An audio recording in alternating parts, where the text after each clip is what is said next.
공룡, 거대한 고대벌레, 소름 끼치는 거미. 무서운 곤충은 약 5억 년 전 지구에 살았던 괴물들에 비하면 귀여운 동물입니다. 예를 들어 가오리처럼 물속을 헤엄치며 눈이 3개 달린 생물이 있어요. 입은 연필깎이처럼 생겼습니다. 집게처럼 끝이 갈라진 2개의 긴 발톱이 머리에서 튀어나왔어요. 그리고 아가미는 뒤쪽 어딘가에 있었습니다. 이것은 공상과학 영화에 나오는 것이 아닙니다. 모수라예요. 그 흔적은 훌륭한 상태로 보존되어 있습니다. 더 자세히 살펴보고 다른 비슷한 괴물을 연구해봅시다. 캄브리아기 폭발, 이 이름을 기억하세요? 이 시기는 생물학적 빅뱅이라고도 불리는데 크고 작은 다양한 생물들이 바다에 나타나기 시작한 시기입니다. 거의 모든 현대 동물 그룹의 조상은 5억 4,100만 년에서 4억 8,500만 년 전에 지속된 캄브리아기 폭발 시기에 태어났을 가능성이 가장 높습니다.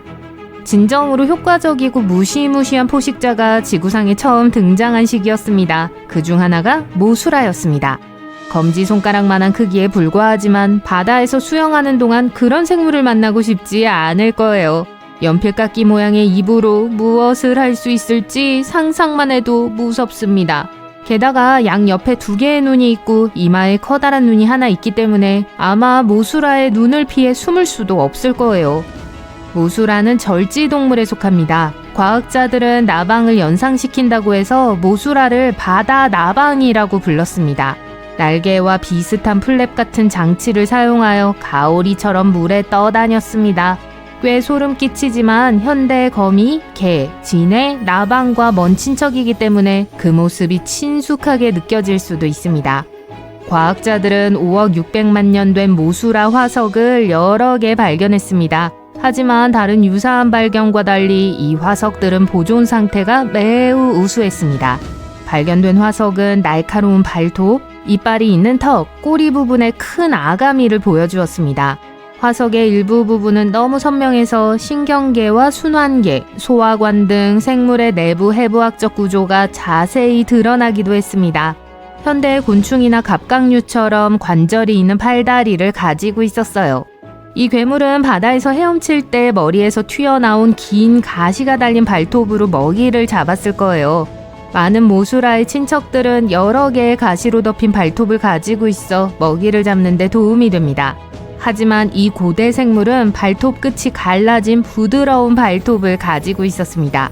즉 집게를 젓가락처럼 사용하여 먹이를 잡은 다음 입으로 가져갔어요. 물론 이것은 가정일 뿐이며 이 생물이 실제로 어떻게 먹이를 잡았는지 본 사람은 아무도 없습니다. 다른 유사한 동물들과 달리 모수라의 등 쪽 몸통에는 아가미가 박혀 있었어요. 과학자들은 이것이 왜 필요했는지 모르지만 이러한 특이한 호흡 시스템이 산소 함량이 낮은 환경에 적응하는 데 도움이 되었을 것으로 추정하고 있습니다. 아마도 모수라는 많은 산소를 소비해야 하는 매우 활동적인 번식 생활을 했을 겁니다. 소름 끼치고 위험하고 번식 속도가 빠릅니다. 고대의 가장 위험한 포식자 중 하나로서 훌륭한 자질 세트죠. 하지만 모수라는 무엇을 먹었을까요? 아마도 다양한 종류의 벌레와 작은 절지동물을 잡았을 거예요. 이 괴물이 아주 오래전에 살았고 아주 작았다고 생각하니 마음이 놓이네요. 하지만 만약 이 생물이 상어 크기만 하고 요즘 바다에서 헤엄치고 있다면 어떨까요? 아마도 지배적인 존재가 되어 사람들이 해안을 따라 헤엄치는 일이 훨씬 줄어들었을 거예요. 모수라는 물속에 살았지만 캐나다 로키 산맥의 버지스 쉐일 암석층에서 발견되었습니다. 지구상의 많은 산은 한때 해저에 기이한 생물이 살던 곳이었어요. 그중 하나가 오파비니아였습니다. 오파비니아는 5개의 눈과 뒤쪽을 향한 입, 긴 몸통, 코 대신 발톱을 가지고 있었어요. 잠깐만요, 뭐라고요? 공상과학 소설, 아니 우주 생물이라고 하기에도 너무 이상해요. 그 기이함 때문에 오파비니아는 아마도 지구상에서 가장 외로운 생물이었을 거예요. 과학자들은 최근까지도 이 개체와 비슷한 다른 종을 찾지 못했습니다. 유타우로라를 만나보세요. 오파비니아와 같은 종에 속하는 것으로 보여요. 2.5cm 길이의 몸체는 14개에서 15개의 홈으로 나뉘어져 있습니다. 각각은 끝에 뾰족한 플랩이 있었어요. 오파비니아는 같은 몸을 가지고 있었지만 두 괴물이 친구였을 가능성은 낮습니다. 그들의 타임라인의 차이는 수백만 년이었습니다. 이 괴물들이 왜 그런 이상한 신체 구조가 필요했는지 상상하기 어렵습니다. 현대 영화 제작자들은 왜 아직까지 멋진 우주 괴물을 만들기 위해 이러한 동물의 디자인을 사용하지 않았을까요? 좋아요. 소름 끼치는 생물이에요. 하지만 이상하고 좀 쓸모없는 생물은 어떨까요? 과학자들은 머리가 없고 안이 겉으로 뒤집힌 다리 없는 생명체 수를 발견했습니다. 이 4억 4,400만 년 된 생물은 남아프리카 공화국 케이프타운 북쪽에서 발견되었습니다. 발견자의 어머니의 이름을 따서 수라고 불렀습니다. 사실 이 생물은 산소가 부족한 바다에서 살았던 것으로 추정되는 새로운 절지동물 종입니다. 이 생물은 안과 겉이 뒤집혀 있었고 다리와 머리가 달린 바깥 껍질은 없었어요. 광물화 덕분에 근육, 힘줄, 심지어 수의 창자까지 화석에 보존되어 있었습니다. 이렇게 상세한 고대 생물의 유골을 발견한 것은 대단한 성공입니다. 하지만 과학자들은 여전히 이 종의 진화 역사를 밝혀내지 못했습니다. 그들은 원시 해양 절지동물이라고 확신하고 있습니다. 좋아요. 5억 년 전 지구는 소름 끼치는 괴물들로 가득 차 있었다는 걸 알 수 있습니다. 다행히도 지금은 멸종했어요. 하지만 나무는 어땠을까요? 지금 우리가 보는 것과 같았나요? 아니면 다른 무언가가 있었나요? 소름 끼치는 무언가요? 네, 맞습니다. 과학자들은 나무나 버섯과 비슷한 새로운 종류의 생명체를 발견했습니다. 거대하고 매우 미니멀한 디자인을 가지고 있었습니다. 프로토탁사이트를 만나보세요. 기본적으로 둥근 끝이 땅에서 튀어나온 커다란 막대기 같았어요. 매끄럽고 일반적인 나무 껍질이 없었으며 뚜껑이 없는 버섯처럼 보였습니다. 하지만 최근 과학자들은 그것이 버섯이 전혀 아니라는 사실을 밝혀냈어요. 프로토탁사이트는 아마도 이전에 알려지지 않은 생명체에 속했던 것으로 추정됩니다. 프로토탁사이트는 지구 역사상 육지에 살았던 최초의 거대 생물로 알려져 있습니다.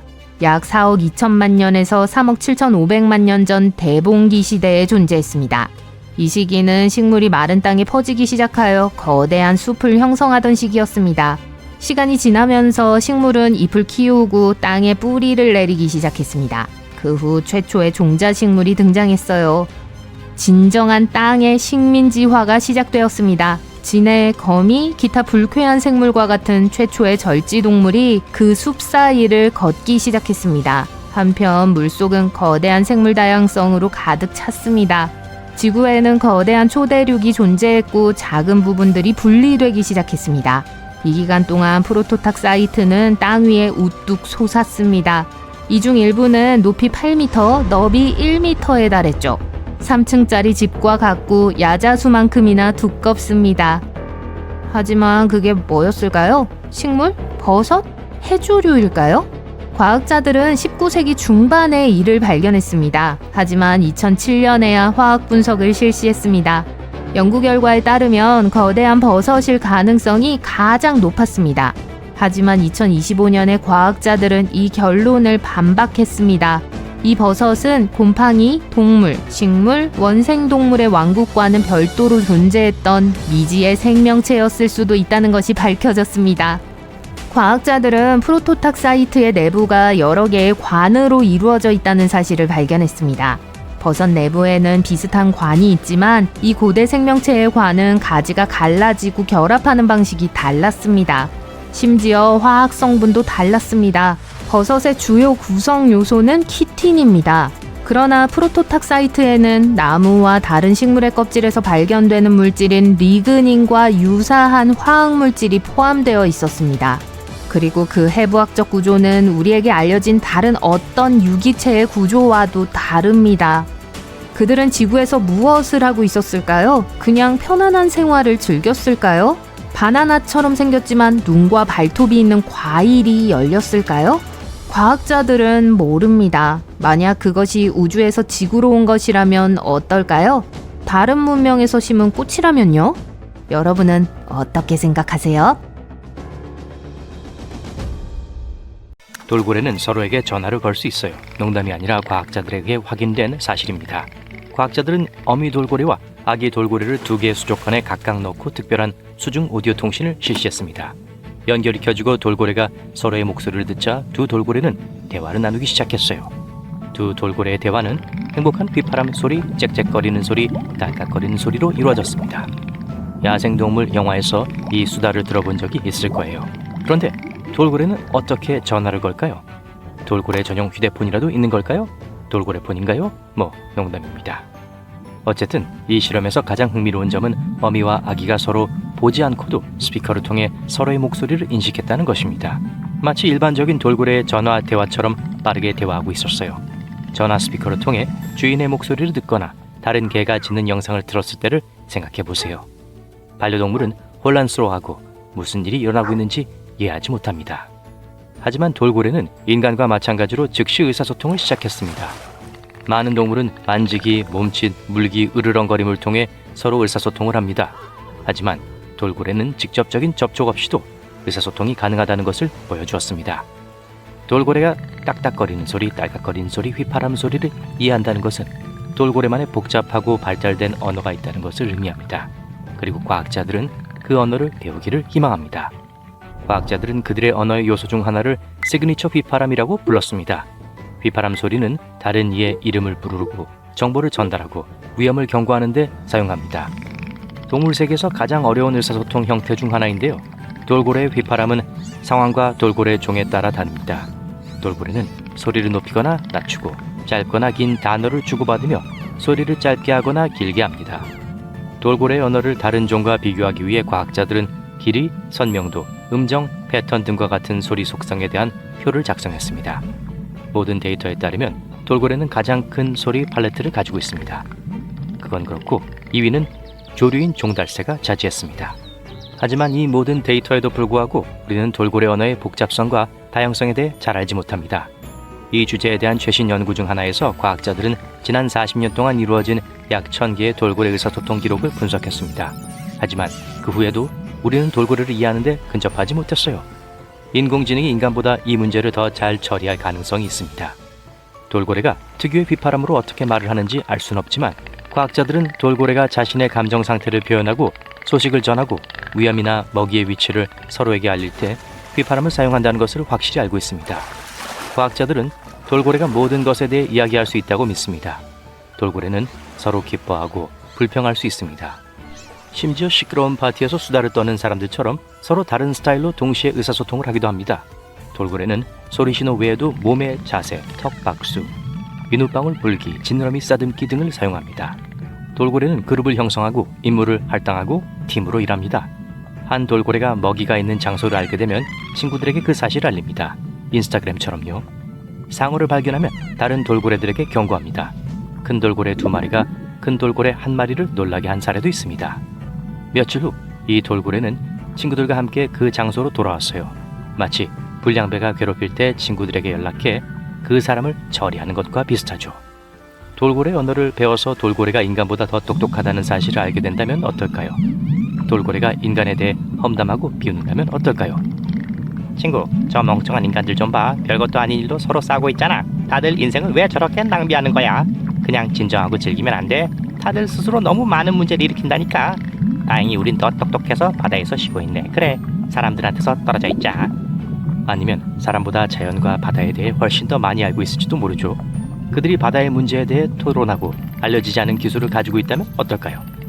물론 이것들은 모두 이론에 불과하지만 돌고래를 이해하고 특별한 프로그램을 사용해서 돌고래에게 반응할 수 있다면 얼마나 멋질지 상상해 보세요.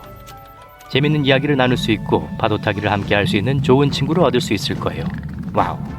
안타깝게도 현재로서는 가능성이 매우 낮습니다. 돌고래는 헤엄치는 속도가 너무 빠릅니다. 첨단 장비를 사용해서 돌고래의 의사소통을 지속적으로 기록하는 것은 어렵습니다. 돌고래 휘파람 소리의 미세한 변화는 돌고래 행동과 관련이 있습니다. 돌고래의 휘파람 소리는 같을지 몰라도 그 맥락은 다릅니다. 돌고래는 놀 때, 서로 싸우거나 물고기를 쫓을 때, 큰 상어로부터 도망칠 때 등 모든 순간에 그들의 언어를 사용합니다. 우리도 같은 상황입니다. 우린 인사하고 싶을 때 손을 들어 인사합니다. 하지만 작별 인사를 할 때도 손을 들어요. 우리가 어머 할 때 상황에 따라 기쁨과 공포를 동시에 의미할 수 있습니다. 돌고래도 마찬가지로 복잡한 의사소통을 합니다. 예를 들어 돌고래는 서로 싸울 때 턱을 부딪힙니다. 하지만 놀 때도 그렇게 하죠. 돌고래가 독특한 건 두뇌와 의사소통 방식뿐만이 아니에요. 여러분, 돌고래가 물고기가 아니라는 사실을 아시는지 모르겠어요. 돌고래는 포유류입니다. 네, 알고 계셨죠? 돌고래는 아가미가 없기 때문에 물속에서 숨을 쉴 수 없어요. 그래서 수면으로 올라와 심호흡을 하고 10분 정도 헤엄칩니다. 그런 다음 이 과정을 반복합니다. 돌고래는 물고기와 달리 알을 낳지 않고 새끼를 낳아요. 그리고 새끼들에게 우유를 먹입니다. 돌고래는 제모도 있어요. 네, 갓 태어난 돌고래는 부리에 털이 있어요. 돌고래는 태어나자마자 털이 잃습니다. 왜 이 털이 필요할까요? 과학자들은 이것이 돌고래가 육지에 살던 시절의 진화적 반영이라고 믿습니다. 그리고 여기 또 다른 이상한 사실이 있습니다. 수백만 년 전에 물고기가 천천히 해변으로 올라오기 시작했다는 이야기를 들어보셨을 겁니다. 진화하는 동안 그들은 단단한 땅에서 새로운 삶에 적응하면서 외모를 바꿨습니다. 그래서 점차 포유류로 변해갔죠. 하지만 돌고래는 그 역방향으로 발달했다는 점에서 독특합니다. 돌고래는 원래 물 근처에 살던 양서류였어요. 이 양서류의 조상은 사슴과 비슷한 수강류 포유류였어요. 돌고래뿐만 아니라 고래와 안락돌고래와도 같은 진화 경로를 가지고 있습니다. 이들은 모두 고래류라고 부릅니다. 이들은 약 5천만 년 전에 육지에서 물로 이동하는 큰 발걸음을 내디뎠어요. 사슴처럼 생긴 이 고대 동물들이 물속에서 사는 것이 육지에서 사는 것보다 훨씬 낫다는 것을 깨달은 지구상에서 가장 똑똑한 동물이었다면 어떨까요? 그리고 그들은 아직 그 결정을 후회하지 않고 있습니다. 돌고래는 뇌가 큽니다. 침팬지와 인간의 뇌와도 같은 크기예요. 그리고 공통점이 있죠. 돌고래는 수명이 길고 무리를 이루고 삽니다. 슬픔, 비탄, 행복, 기쁨의 감정을 표현하고요. 상황을 평가하고 문제를 해결할 수 있습니다. 하지만 가장 멋진 점은 거울 테스트를 통과할 수 있다는 겁니다. 이는 거울에 비친 자신의 모습을 인식한다는 뜻이죠. 단순히 자신을 바라보는 데 그치지 않고 다른 방법으로는 볼 수 없는 신체 부위에 주의를 기울입니다. 거울에 비친 자신의 움직임을 살펴요. 거울 앞에서의 행동은 인간과 크게 다르지 않습니다. 그들의 자의식과 높은 지능을 나타내죠. 자신의 몸이 마음에 들지 않으면 슬퍼할까요? 예를 들어 아름다운 꼬리를 가졌다면 행복해하기도 할까요? 이러한 특징 외에도 돌고래는 반향탐지라는 진정한 초능력을 가지고 있습니다. 돌고래는 딸깍 소리와 휘파람 소리를 내어 멀리 떨어져 있는 친척을 찾을 수 있습니다. 바다의 시야가 좋지 않은 상황에서도 먹이나 적을 발견할 수 있어요. 이 능력 덕분에 헤엄치는 사람의 몸에 있는 금속 임플란트를 감지할 수 있습니다. 우리는 70%가 물입니다. 따라서 우리가 바다에 잠수할 때 우리는 돌고래 반향 탐지 영역의 일부가 됩니다. 돌고래가 소리를 내면 음파가 인체 내부의 금속 물체에 부딪히고 돌고래는 즉시 이를 느낍니다. 그리고 일부 돌고래 종은 잠자는 동안 뇌의 절반을 꺼버릴 수 있어요. 한쪽 눈은 감고 다른 눈은 위험을 놓치지 않기 위해 상황을 모니터링합니다. 똑똑한 돌고래네요. 특이한 그림들에 대해 이야기해 봅시다. 다른 은하에서 온 우주선이 들판에 만든 거대한 기하학적 무늬에 대해 들어보셨을 겁니다. 다 가짜입니다. 그 원들은 사람들이 관심을 끌기 위해 그린 겁니다. 먼 조상들이 자신을 표현하기 위해 그린 동굴 벽화도 아실 겁니다. 대단하죠? 하지만 특별히 이상한 건 없습니다. 그런데 해저에 나타난 이상한 무늬에 대해 들어보신 적 있나요? 뭐가 그렇게 이상하고 누가 만든 건지 아시나요? 과학자들은 사람이 그린 게 아니라는 걸 확실히 알고 있습니다. 물은 깊을수록 움직임이 적습니다. 수면이나 얕은 곳에서는 끊임없는 해류가 영양분을 운반하고 해저 지형을 바꿉니다. 하지만 깊은 곳에서는 매우 높은 수압 때문에 해류가 느려집니다.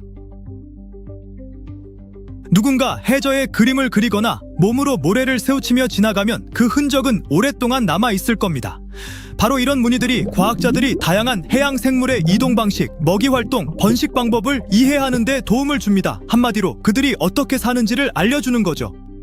이런 무늬들은 구불구불한 길, 원 또는 먹이를 저장하는 작은 구덩이처럼 보일 수 있습니다. 해양 연구자들은 대부분 이런 흔적의 원인을 알고 있지만 그린란드와 스발바르 사이의 프람 해 혓바닥에서 발견한 것은 그들을 놀라게 했습니다. 그들은 이 지역에 심해 조사를 실시했습니다. 과학자들은 원격 조종 탐사선을 심해로 보냈습니다. 이 장비로 해저 사진을 찍다가 106개의 이상한 팔각형 구조물을 발견했습니다. 상당히 특이하면서도 아름다운 모양이었습니다. 하지만 어떤 동물이 이런 무늬를 남겼을까요? 그리고 가장 중요한 건 무슨 목적으로요? 과학자들은 그 팔각형 흔적이 먹이 처리 과정을 보여주는 것일 수 있다고 추측했습니다. 즉, 어떤 생물이 먹이를 다루면서 이런 무늬를 남겼다는 거죠. 먹이를 추적한 걸까요? 아니면 어떤 동물이 먹이를 꽉 잡고 해저를 끌고 간 걸까요? 과학자들은 확실히 알고 싶었습니다. 일부 팔각형은 물이 지어 있었고 나머지는 따로 떨어져 있었습니다. 이미지를 분석한 결과 연구자들은 그 무늬가 덤보 문어가 남긴 것이라는 결론에 도달했습니다. 젤리 같은 몸을 가진 이 놀라운 생물은 먹물이 없고 머리 위에 큰 귀 모양의 지느러미 한 쌍이 달려 있습니다. 꽤 귀여운 생물이죠. 과학자들은 그림의 정체를 알아낸 후 원인을 연구하기 시작했습니다. 왜 덤보 문어가 이런 무늬를 남겼을까요? 연구자들은 이들을 관찰하다가 먹이를 잡기 위해 원형으로 반복되는 독특한 먹이 활동 순서를 발견했습니다. 이 순서에는 펼치기, 감싸기, 물러나기, 그리고 지느러미를 빠르게 퍼덕이는 동작이 포함됩니다. 잘 보세요. 먼저 문어가 해저 위를 천천히 떠다닙니다. 촉수를 바닥과 평행하게 뻗죠.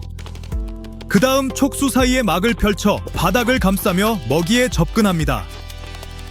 또한 지느러미를 퍼덕여 자신과 해저 사이에 있을 먹이를 잡습니다. 그 후 다시 열린 물속으로 헤엄쳐 갑니다. 이들의 먹이 채취 방식은 원양져서 섭식이라는 학술 명칭이 있습니다. 열린 물에서 헤엄치면서 해저에서 먹이를 먹는다는 뜻이죠. 과학자들은 이 문어를 관찰하는 걸 즐겼을 겁니다. 사냥 과정을 촬영하는 탐사선을 전혀 두려워하지 않았거든요. 게다가 이 동물들은 호기심을 보이며 카메라에 더 가까이 다가오기도 했고 이후 우산 자세로 유유히 떠나갔습니다. 좋습니다. 독특한 먹이 활동 방식 때문에 생긴 무늬를 살펴봤습니다. 이제 일본 해안으로 가보겠습니다. 이곳 해저에서는 특별한 목적으로 만들어진 놀라운 기하학적 무늬를 볼 수 있습니다. 바로 사랑을 찾기 위해서죠. 보거를 소개합니다. 일명 푸구라고도 불리는 이 잘생긴 녀석이죠. 이 물고기가 독이 있어 먹으면 매우 위험하다는 건 들어보셨을 겁니다. 하지만 암컷을 유혹하기 위해 해저에 그림을 그린다는 건 몰랐을 겁니다.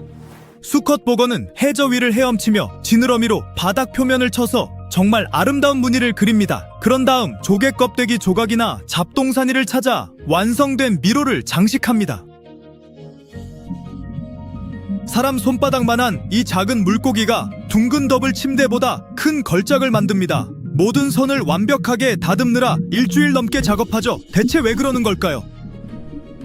평생의 사랑에게 깊은 인상을 주기 위해서입니다. 암컷 보거가 이 무늬를 마음에 들어하면 둘은 함께 가정을 이룹니다. 원의 중심에 암컷이 알을 낳고 떠납니다. 수컷은 알이 부화할 때까지 돌보죠. 하지만 여기는 개방된 공간입니다. 작은 보거가 어떻게 포식자로부터 새끼를 지킬 수 있을까요? 이 물고기의 독성은 사람만 아는 게 아닙니다. 이 물고기의 독소가 대형 포식자들을 쫓아내기 때문에 아무도 감히 건드리지 못합니다. 암컷이 그림을 마음에 들어하지 않으면 헤엄쳐 가버리고 불쌍한 수컷은 상심만 안게 됩니다. 해류가 곧 그림을 지워버립니다. 이 물고기는 얼마 후 새 그림을 그리고 다시 가정을 이루려 합니다. 하지만 왜 이 물고기만 이런 무늬를 그리는 걸까요? 미로를 만들 때 뇌는 어떻게 작동할까요? 창작의 미적 쾌감을 느끼는 걸까요? 과학자들도 모릅니다. 이 물고기의 행동은 바우어새와 매우 비슷합니다. 이 새들도 창작을 좋아합니다. 나뭇가지와 잎으로 아름다운 오두막을 짓고 꽃, 열매, 그리고 찾을 수 있는 아름다운 것들로 장식합니다. 이 모든 건 암컷을 유혹하기 위해서입니다. 물고기는 해저에, 새는 육지에 아름다운 둥지를 만듭니다. 같은 목적으로요. 이 생물들이 인간과 크게 다르지 않다는 게 흥미롭죠. 자, 다음 그림으로 넘어가 봅시다. 이번에는 누가 만들었는지 맞추기 어려울 겁니다. 2013년 한 사진작가가 브리티시 컬럼비아주 넬슨 마을 근처에서 드론으로 촬영했습니다. 숲, 호수, 풍경, 그리고 이상한 것을 포착했죠. 드론이 쿠트니 호수 수면 아래에서 출처를 알 수 없는 미로를 포착했습니다. 호숫가 바닥의 돌로 만들어진 꽤 큰 미로였는데 해양 생물이 그 많은 돌을 한 곳에 모을 수 있었을 리는 없습니다. 그렇다면 이건 뭘까요? 미로를 발견한 남성이 온라인에 올렸습니다. 누리꾼들은 곧바로 고대인이 돌에 새긴 이미지, 즉 암각화라고 추측했습니다. 암각화는 전 세계에서 발견되지만 이 쿠트니 호수의 미로는 분명 돌에 새겨진 것이 아니었습니다. 인터넷에 각종 이론이 등장했습니다. 예를 들어 원주민이 만들었다거나 외계인의 작품이라는 주장이 있었죠. 빅풋이 만들었다는 설도 있었습니다. 하지만 진실은 그리 흥미진진하지 않았습니다. 브리티시 컬럼비아 대학교 인류학과 교수들이 논의에 참여했습니다. 그들이 가장 먼저 한 일은 암각화 이론을 부정한 것이었습니다. 암각화는 바위 표면에 새기거나 조각한 이미지이며 그 미로는 단지 돌들이 가까이 놓여 있는 것일 뿐이라고 했습니다. 교수들은 최근 있었던 수위 저하 시기에 미로가 만들어졌을 거라고 추정했습니다.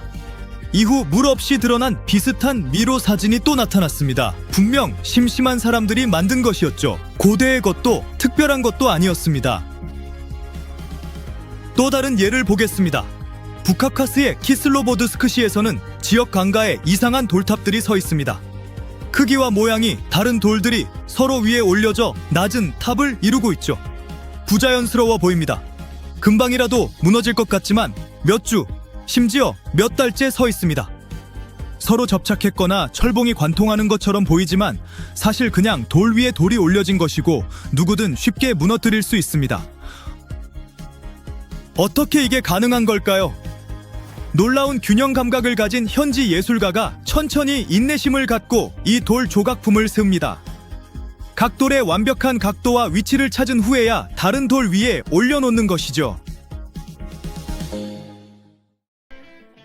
바다 깊은 곳에서 드라큘라도 자랑스러워할 만큼 먹이를 찾는 생물이 있습니다. 공룡이 지구를 걷기 전부터 존재해왔어요. 뼈도 턱도 없지만 이 수중 뱀파이어의 사냥에는 방해가 되지 않습니다. 장어처럼 생긴 이 기생충의 이름은 태평양 칠성장어입니다. 영국 군주는 이 생선을 너무 좋아해서 장어의 살을 먹지 말라는 의사의 명령을 무시했습니다. 그는 이 생선을 먹을 때마다 탈이 났어요. 하지만 뼈가 없고 천천히 익힌 비프 스테이크 맛이 난다는 사실에 왕은 이 생선을 사랑하게 됐습니다. 이 사랑의 산물은 노쇠한 몸의 한기를 느끼고 땀을 많이 흘리는 등의 무서운 증상으로 나타났으며 그는 결국 목숨을 잃고 35년간의 통치가 중단되었습니다. 칠성장어는 최소 4번의 대량 멸종을 겪었기 때문에 생존 능력이 매우 뛰어납니다. 이 물고기의 고대 조상은 4억 5천만 년 전에 진화했습니다. 현재 전 세계에는 약 40여 종의 칠성장어가 생존하고 있습니다. 태평양 칠성장어는 그중 하나에 불과합니다. 이 생물은 뼈 대신 연골이 있고 머리 꼭대기에 빛을 감지하는 특수 기관인 제3의 눈이 있습니다. 일반 턱 대신 이빨로 둘러싸인 빨판 입을 가지고 있어요. 수중 뱀파이어처럼 먹잇감을 붙잡고 체액을 빨아들이기에 완벽합니다. 한번 먹잇감을 고르면 달라붙어서 봉인을 만들어 거의 뗄 수가 없습니다. 과학자들은 태평양 칠성장어가 살을 먹지 않는다고 믿습니다. 암컷 칠성장어는 3, 4주 동안 민물에 머무는 둥지에 최대 20만 개의 알을 낳습니다. 부화한 유충은 퇴적 물속으로 파고 들어가 최대 10년 동안 모래 밑에 머물러요. 이 작은 드라큘라들은 10대가 되면 민물에서 태평양으로 이동해 다시 태어납니다. 이 여정은 쉽지 않은데 엄청난 염분 변화에 적응하기 위해 드라큘라의 외형과 생리에 약간의 변화가 필요합니다. 몇 년이 지나면 번식을 위해 민물로 돌아갑니다. 태평양 칠성장어는 이동하는 유생 동료들이 방출하는 화학적 단서를 이용해 길을 찾을 수 있습니다. 산란과 양육을 위한 완벽한 장소를 찾기 위해 수백 킬로미터를 내륙으로 이동하기도 합니다. 산란 장소가 항상 같은 곳은 아닙니다. 많은 종의 조류, 포유류 및 기타 어류가 칠성장어의 지방이 많은 살을 좋아합니다. 따라서 민물 및 해양 생태계에서 가장 중요한 역할을 하는 물고기 중 하나입니다. 또 다른 종류의 칠성장어, 바다 칠성장어는 바다 미꾸라지는 대서양에 서식합니다. 대서양에 있을 때는 그다지 위험하지 않지만 5대5로 이동하면 이 지역의 토종 칠성장어 4종에게 실질적인 위협이 됩니다. 바다 칠성장어는 호수종보다 최대 4배나 더 큽니다. 먹이와 산란지가 무한하고 천적이 없기 때문에 거만해집니다. 이들은 혈액 응고를 막는 효소를 분비합니다. 일단 아무것도 모르는 물고기에게 붙으면 그 후 몇 달 동안 물고기에 붙어 살며 지냅니다. 물고기가 칠성장어를 떼어내더라도 포식자가 남긴 흔적 때문에 오래 살 수 없습니다. 칠성장어는 사람에게는 관심이 없지만 실수로 수영하는 사람에게 붙을 수 있습니다. 치명적이진 않지만 불쾌감을 주기 때문에 해당 부위를 소독해야 합니다. 호주 상자 해파리는 무해해 보이지만 가장 독성이 강한 해양 동물로 알려져 있습니다. 헤엄치지 않고 해류에 따라 떠다니는 다른 종류의 해파리와 달리 이 생물은 놀라운 속도로 스스로 방향을 선택할 수 있습니다. 독이 가득한 작은 다트로 덮인 촉수를 가지고 있습니다. 운이 나쁘게도 이 촉수를 만난 사람과 동물은 몇 분 만에 무섭고 때로는 치명적인 결과에 직면하게 됩니다. 바다를 다시는 방문하지 않겠다고 결심하기 전에 현존하는 약 50종의 상자 해파리 중 몇 종만이 인간에게 치명적인 독을 가지고 있다는 사실을 알아두세요. 전 세계 따뜻한 연안 해역에는 그다지 위험하지 않은 종도 있으며 가장 위험한 종은 인도 태평양 지역과 호주 북부에 서식하고 있습니다. 파란 고리 문어는 특유의 사이키델릭한 색과 함께 생명을 앗아갈 수 있는 능력을 가지고 있습니다. 이 귀여운 바다 괴물은 부드러운 모래바닥이나 얕은 조수 웅덩이, 산호초에서 시간을 보내는 것을 좋아합니다. 보통 조개 껍질이나 파편 사이의 수중 틈새에 숨어 있습니다. 문어를 방해하면 문어는 작은색 변화 기관을 활성화하고 파란색 고리를 보여주고 경고 신호를 보냅니다. 다음 단계는 청산가리보다 1000배 더 강력한 독을 방출하는 것입니다. 이 독은 육상 포유류의 독보다 더 독성이 강합니다. 문어는 보통 개, 새우, 작은 물고기를 사냥할 때 부리로 쪼아 마비시키는데 이 독을 사용합니다. 독에 대한 해독제는 알려진 바가 없습니다. 따라서 이 바다 생물을 발견하면 멀리 떨어져 있는 것이 최선입니다. 통증 없이 물기 때문에 발견했을 때는 너무 늦었을 수도 있습니다. 좋은 소식은 공격적이지 않고 궁지에 몰리지 않는 한 사람을 공격하지 않는다는 것입니다. 리프 스톤피쉬는 수중세계에서 변장의 달인으로 바위나 산호초에 몸을 숨기거나 해저에 녹아드는 변장의 달인입니다. 인도 태평양의 열대 해역에서 번성합니다. 투명 초능력을 가지고 있어서 매복해 있다가 먹이감을 통째로 삼켜버리기 때문에 특히 위험합니다. 누군가 이들을 방해하면 13개의 방어용 등 지느러미가 끝을 세우고 강력한 독을 퍼붓습니다. 스톤피쉬에 쏘이면 통증이 매우 심하고 몇 분 안에 무서운 결과를 초래한다고 합니다. 세계에서 가장 독이 강한 물고기라고 불립니다. 아무런 조치를 취하지 않으면 치명적인 결과를 초래할 수 있습니다. 태평양에서 다이빙을 할 때는 해저에서 원뿔 달팽이를 줍지 않도록 주의하세요. 갈색, 검은색 또는 흰색 무늬로 이루어진 아름다운 껍질을 가지고 있습니다. 다른 달팽이들과 마찬가지로 느리지만 먹이를 찾는 복잡한 시스템을 가지고 있어요. 물고기, 바다벌레, 심지어 다른 달팽이까지 먹이로 삼는 것을 좋아합니다. 원뿔 달팽이는 먹이가 가까이 있다는 것을 감지하면 입에서 날카로운 코, 즉 바늘처럼 돌출된 돌기를 활성화합니다. 공격은 신속하고 매우 강력합니다. 피해자는 자신에게 무슨 일이 일어났는지 알아차릴 시간조차 없습니다. 피해자가 완전히 움직일 수 없게 되면 원뿔 달팽이는 피해자를 통째로 삼켜버립니다. 원뿔 달팽이는 사람을 먹지 않지만 누군가 밟거나 방해하면 독을 방출할 수 있습니다. 주둥이는 장갑을 뚫을 수 있습니다. 다행히도 700여 종의 달팽이 중 몇 종만이 사람의 목숨을 앗아갈 수 있습니다. 하지만 해독제가 없으므로 위험을 감수하지 않는 것이 좋습니다. 인도양과 태평양의 따뜻한 열대 해역에 주로 서식하는 52종의 바다뱀은 모두 독이 있는 것으로 알려져 있습니다. 부리 바다뱀은 세계에서 가장 독이 강한 뱀 중 하나라는 타이틀을 가지고 있기도 합니다. 하지만 인간에게 실질적인 위협을 가할 수 있는 몇 안 되는 종류 중 하나입니다. 바다뱀은 평화로운 공존을 선호하며 대결을 벌이기보단 슬금슬금 도망치기를 좋아합니다. 물속에서 뱀을 발견하면 침착하게 천천히 움직이면 생명을 구할 수 있습니다. 바다뱀에 물리면 당장은 거의 통증은 없지만 다양한 정도의 충격을 받을 수 있습니다. 가벼운 증상만 일으키는 경우도 있지만 심각한 결과를 초래할 수도 있습니다. 대부분의 물림 사고는 뱀을 그물에서 풀어주는 사람이나 아무것도 모르는 해변 이용객이 밟을 때 등 우발적인 만남에서 발생합니다. 블루드래곤은 포도알보다 크게 자라는 경우가 거의 없습니다. 배를 들고 헤엄치는 것을 좋아하기 때문에 가장 밝은 파란색이 바닷물과 조화를 이루고 은색 앞면은 아래를 향하고 어두운 해저로 위장합니다. 블루드래곤은 또 다른 위험한 바다 생물을 잡아먹고 쏘는 세포를 저장합니다.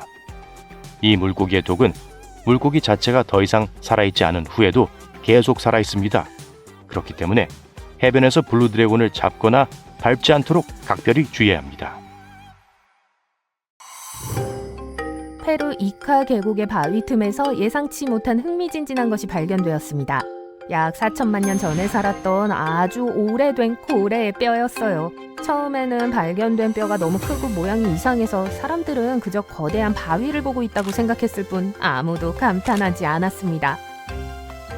거대한 바위도 멋지지만 고대 페루 해안을 따라 돌아다니던 매우 큰 고대 동물의 뼈라는 사실을 알게 된 후 상황은 훨씬 더 좋아졌어요. 게다가 이 동물은 아마도 지금까지 살았던 동물 중 가장 무거운 동물이었을 거예요. 미안해요, 대왕고래. 정상에 오르기 위해 열심히 노력한 거 알아요.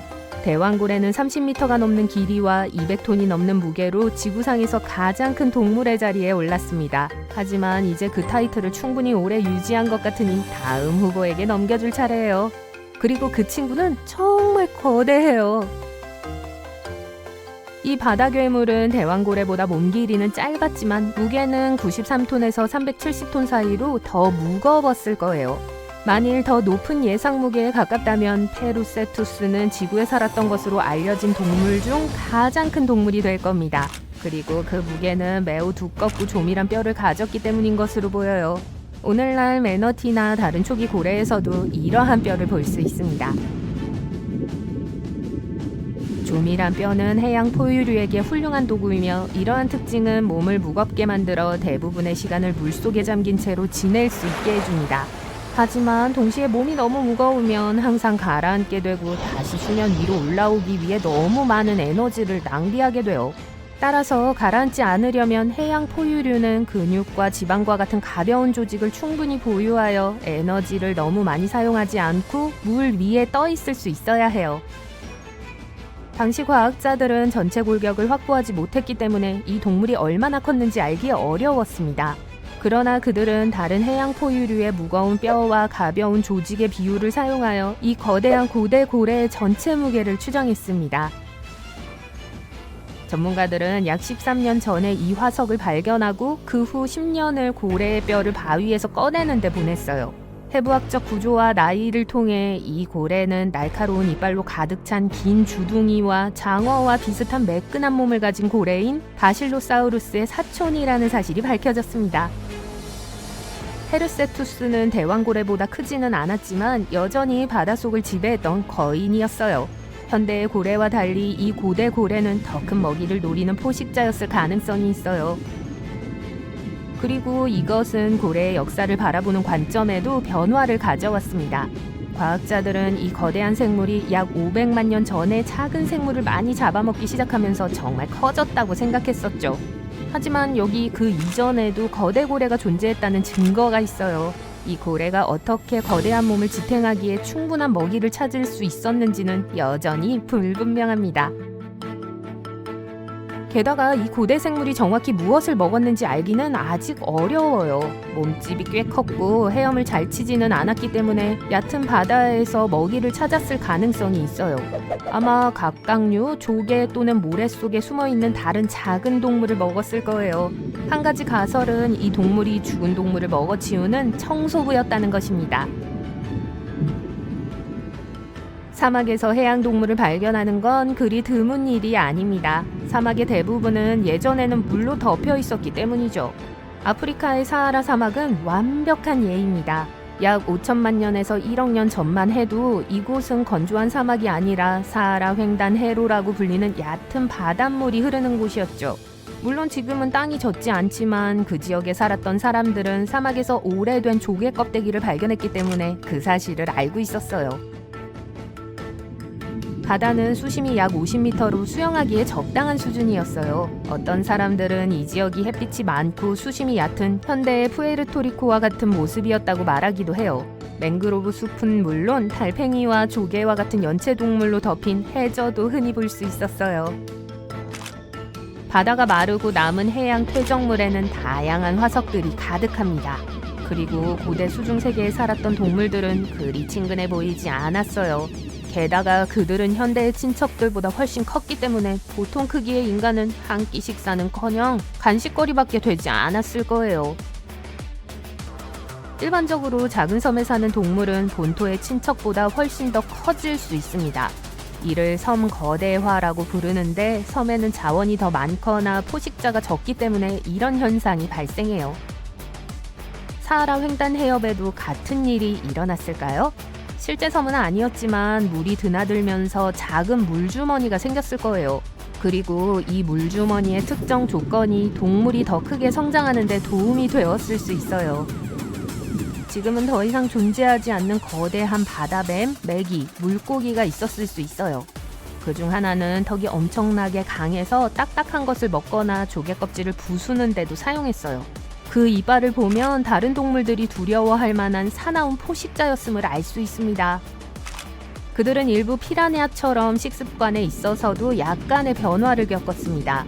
상어, 악어, 코끼리의 고대 친척과 같은 대형 포식자가 존재하던 시절에는 먹이 사슬의 최상위에 올라가기 위한 경쟁이 장난이 아니었어요. 사하라 사막은 여러 단계를 거쳤어요. 타임머신을 타고 약 6,000년 전 지구에서 가장 큰 뜨거운 사막을 들여다볼 수 있다면 모래와 열기로 고생할 필요가 없었을 거예요. 푸르고 울창한 숲속을 산책하는 기분 좋은 경험을 할 수 있었을 거예요.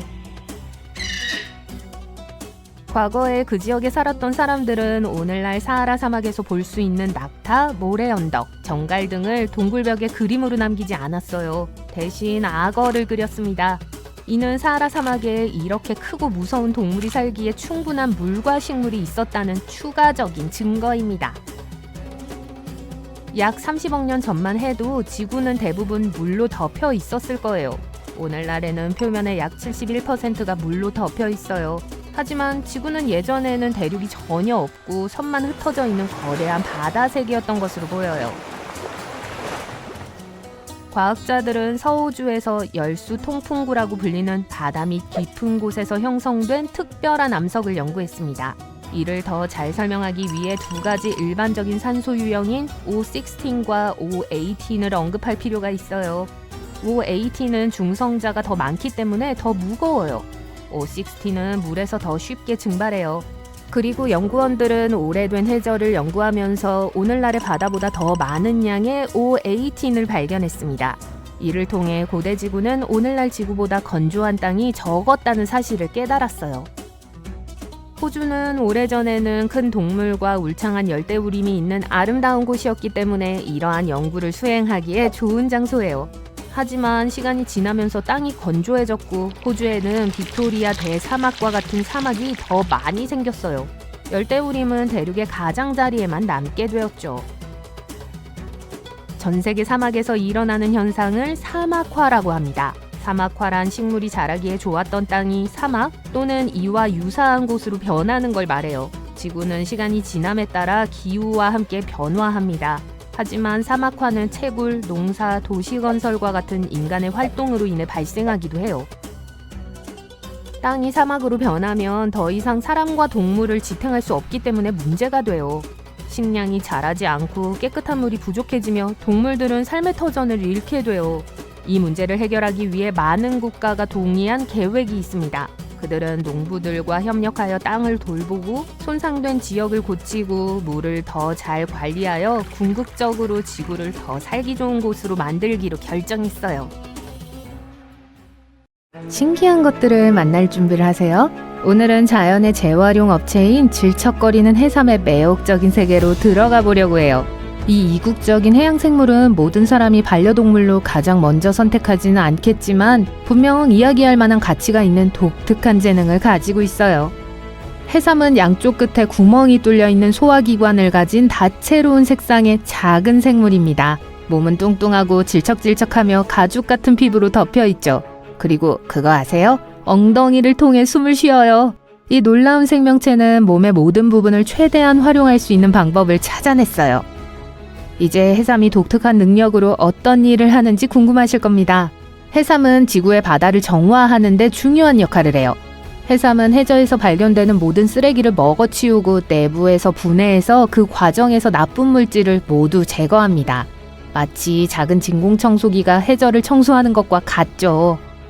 믿기 어렵겠지만 해삼은 주방에서도 수요가 많습니다. 해삼은 많은 나라에서 수확되고 거래돼요. 특히 아시아 시장은 해삼을 아주 좋아해요. 온갖 멋진 이름으로 조림이 건조되어 판매되고 있죠. 또는 좀 더 직접적인 접근 방식을 선호하신다면 그냥 바다 민달팽이라고 부르셔도 돼요. 재밌는 사실은 말린 해삼이 약 500g당 무려 1,400달러에 달할 수 있다는 점이에요. 이 쫄깃쫄깃한 별미는 그 무게만큼의 가치가 있습니다. 자, 시간을 거슬러 올라가 볼게요. 해삼을 먹는 전통은 아시아에서 정확히 1000년 전으로 거슬러 올라갑니다. 그리고 이 신기한 생물에 대한 수요가 증가하면서 다른 곳에서 해삼을 찾아야 할 필요성도 커졌어요. 이로 인해 지역 어업이 과도하게 개발되면서 많은 국가에서 해삼 자원이 감소했습니다. 우리의 작은 해삼 친구들에게는 좋지 않은 일이죠. 해삼의 가장 흥미로운 예 중 하나는 핑크 시스루 판타지아입니다. 이 해삼은 생체 발광을 이용해 포식자를 쫓아내는 훌륭한 방어 시스템을 갖추고 있어요. 다행히도 전 세계의 몇몇 뛰어난 연구원들이 행동에 나서기로 결정했습니다. 이들은 해삼을 번식시켜 고갈된 어장을 보충하는 임무를 수행하고 있어요.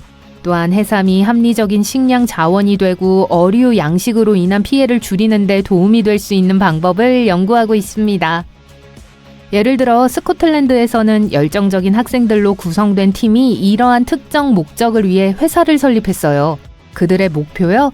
해삼이 어떻게 하면 물속의 나쁜 물질을 최대한 흡수할 수 있는지 알아내는 거예요. 해삼이 바로 우리가 기다려온 수중 슈퍼히어로일지도 몰라요.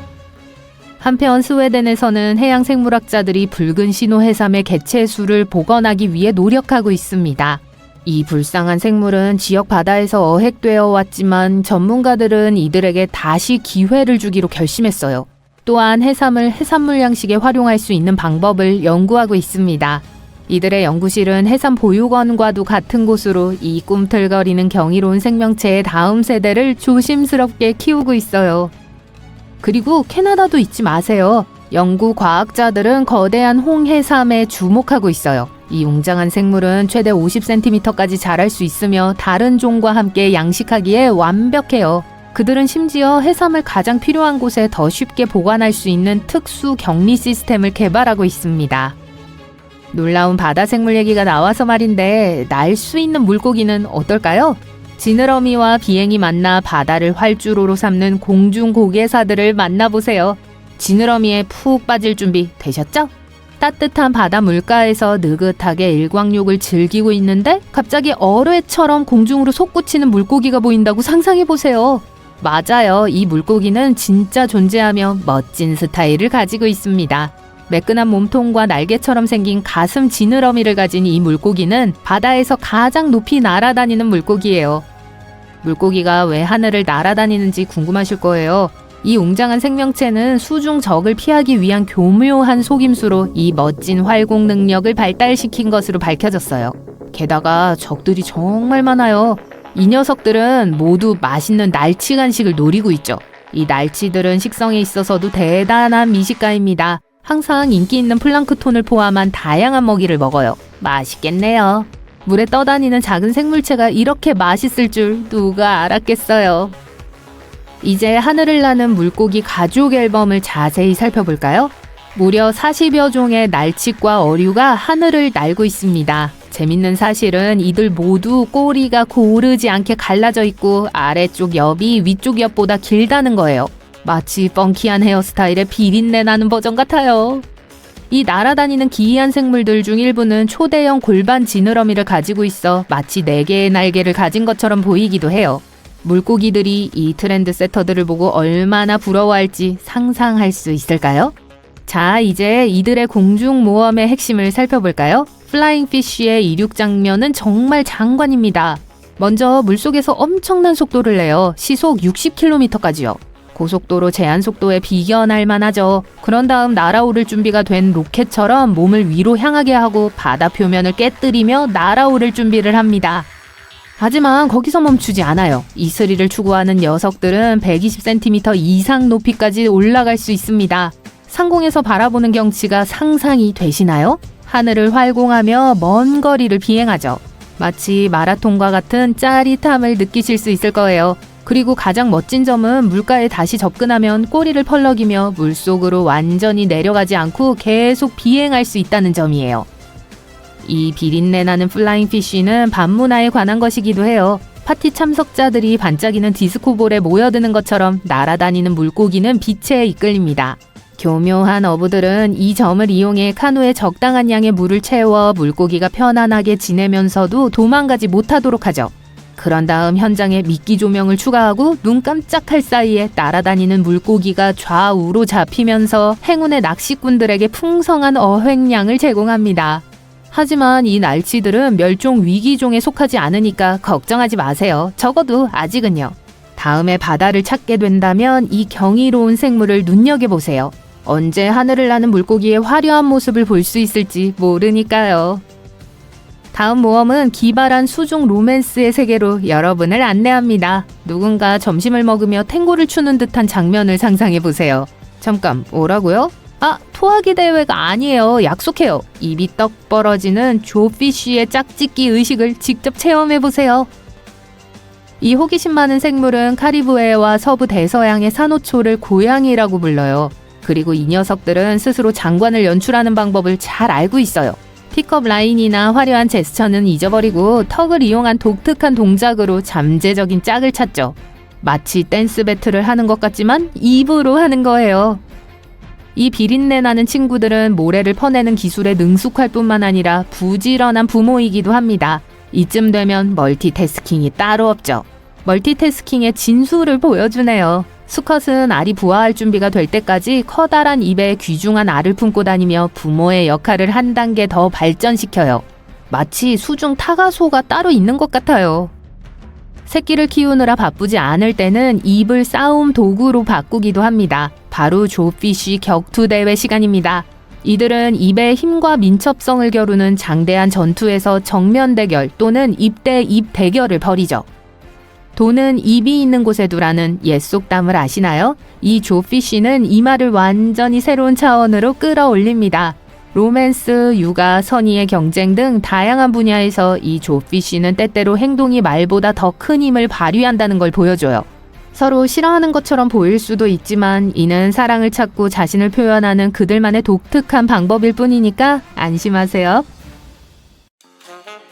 바다에는 많은 물고기가 있어요. 니모나 도리처럼 생긴 물고기도 있고 나비 물고기도 있고 정말 멋진 구피도 있고. 저건 도대체 뭐죠? 저걸 보려고 다이빙 체험 비용을 지불하진 않았어요. 앵글러피쉬는 세계에서 가장 못생긴 동물이라는 비공식적인 타이틀을 가지고 있지만 감히 그 소식을 전하고 싶진 않네요. 200종 이상의 앵글러피쉬가 현재 대서양과 남극해의 음침한 심해 어딘가에서 수면 아래 최대 1.2km까지 헤엄치고 있습니다. 그중 일부는 얕은 열대 환경과 같은 다양한 서식 조건을 선호하죠. 앵글러피쉬의 종류는 그 유명한 블랙시데빌부터 쌘뱅이, 몽크피쉬, 풋볼피쉬, 구스피쉬, 배트피쉬, 씨토드에 이르기까지 모양과 크기가 다양합니다. 큰 앵글러피쉬의 길이는 풀사이즈 침대 길이의 절반이지만 대부분은 길이가 30cm 미만입니다. 앵글러피쉬가 사는 곳에는 먹이 선택의 폭이 그리 넓지 않기 때문에 독특한 사냥 전략을 세워야 했습니다. 이들은 먹잇감을 쫓는데 귀중한 생명 에너지를 낭비하지 않습니다. 대신 등 쪽 등뼈 조각을 낚싯대처럼 입 위로 내밀어 사용합니다. 그래서 앵글러피쉬라는 이름이 붙었어요. 낚싯대 끝에는 어둠 속에서도 밝게 빛나는 생체 발광 박테리아 주머니가 있습니다. 이 빛이 먹이를 유인하면 앵글러피쉬는 기다리기만 하면 바로 입으로 들어오는 물고기를 즐길 수 있습니다. 앵글러피쉬의 몸은 유연하고 거대하기 때문에 쉽게 먹이를 삼킬 수 있습니다. 심해 앵글러피쉬는 발견할 수 있는 것은 무엇이든 먹습니다. 얕은 수심에 사는 앵글러피쉬도 까다롭지 않습니다. 새우부터 달팽이, 작은 물고기까지 무엇이든 먹을 수 있어요. 하지만 앙컷만이 멋진 낚싯대 기능을 가지고 있습니다. 그렇다면 수컷은 어떨까요? 바닷속 깊은 곳에서 소울메이트를 찾는 것이 그리 쉬운 일이 아니에요. 빛이 없거든요. 게다가 수온도 차갑고 산소 농도가 낮아요. 이런 환경에서는 많은 데이트를 할 수 없기 때문에 평생 한 마리와 짝짓기를 합니다. 그 사실에 놀라기 전에 앵글러피쉬는 아주 특별한 방법으로 짝짓기 한다는 걸 알아두세요. 수컷은 암컷보다 훨씬 작습니다. 이 대조가 너무 두드러져서 연구원들은 처음 앵글러피쉬 연애에 관심을 가졌을 때 수컷이 어미 곁에 있는 새끼나 애벌레라고 생각했습니다. 일부 수컷은 암컷이 근처에 있다는 걸 알려주는 수용체를 가지고 있습니다.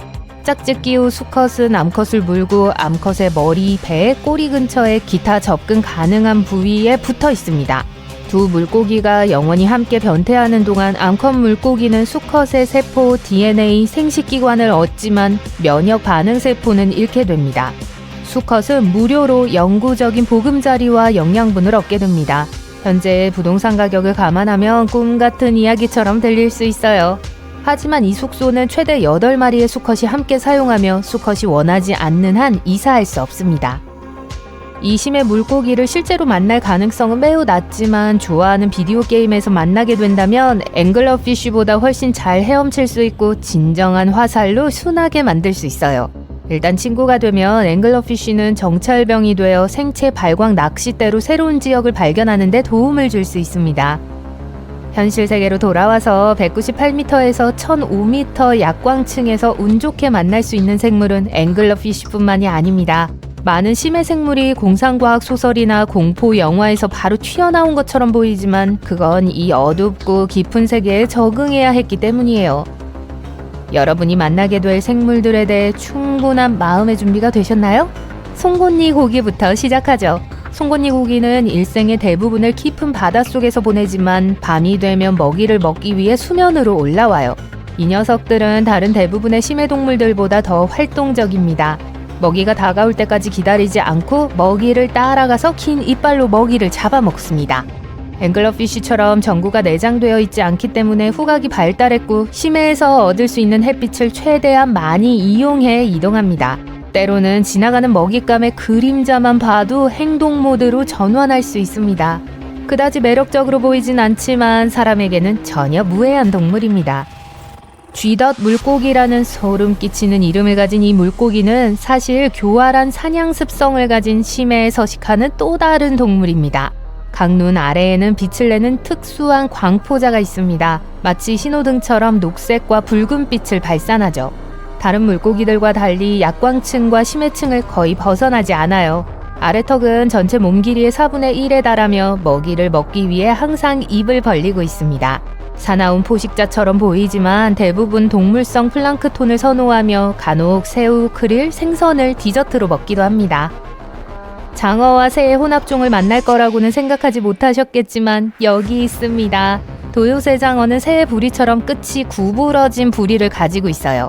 부리에는 장어가 맛있는 새우의 더듬이를 잡을 때 사용하는 작은 갈고리 모양의 이빨이 달려 있습니다. 그리고 몸은 날씬하고 길이는 1.5m까지 늘어나며 무게는 몇 그램에 불과해요. 자연 서식지에서 연구하기가 매우 까다롭기 때문에 과학자들은 이 녀석의 비밀을 모두 알지 못합니다. 하지만 일생에 한 번만 새끼를 낳고 죽는다고 합니다. 유리 오징어는 인생을 느긋하게 즐기고 말 그대로 흐름에 따르는 것을 좋아합니다. 유리 오징어는 물보다 가벼운 용액 염화 암모늄으로 몸을 채우고 있기 때문에 심해에서 먹이와 짝을 찾기 위해 힘겹게 움직일 필요가 없습니다.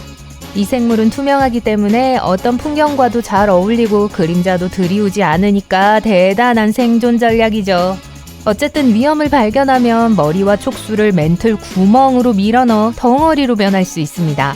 또한 표면에 잉크를 방출하여 투명해서 검은색으로 변할 수도 있어요. 같은 잉크로 굶주린 고래와 바다새로부터 자신을 보호할 수 있습니다. 포식자를 겁주기 위해 사용하는 또 다른 전술은 눈 주위의 발광기관을 활성화하는 것입니다. 배가 고파지네요. 이 해삼을 간식으로 먹을까요?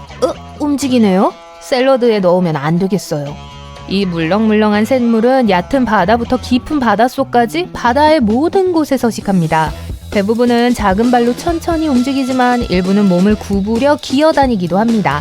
해삼은 포식자가 접근하면 내장을 흘려보낼 수 있습니다.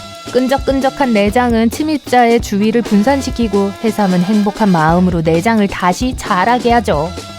저 멀리서 반짝이는 건 무엇일까요? 누군가 물에 보석을 떨어뜨린 것 같아요. 그건 사파리나로 전에 본 적 없는 가장 아름다운 동물이라고도 알려져 있습니다. 이 유형의 요강류 일부 수컷은 짙은 파란색에서 보라색, 빨간색 또는 금색으로 색을 바꿀 수 있습니다. 1초 후 사라집니다. 그리고 다시 밝게 반짝이며 돌아옵니다. 이 마법의 비밀은 몸체가 투명하고 특정 각도에서 빛을 다르게 반사하기 때문이죠. 이것은 서로 소통하고 짝을 끌어들이는 방식처럼 보여요. 암컷은 수컷과 같은 초능력을 가지고 있지는 않지만 수컷에 비해 눈이 더 큰데 아마도 멀리서도 수컷을 발견하기 위해서일 거예요. 수컷은 야생에서 자유롭게 돌아다니고 암컷은 살프라고 불리는 기묘한 통 모양의 젤리로 이루어진 수정궁에 머물러요. 어두운 구석이나 심해에 숨어있는 생물 등 바다의 대부분은 여전히 베일에 쌓여 있습니다.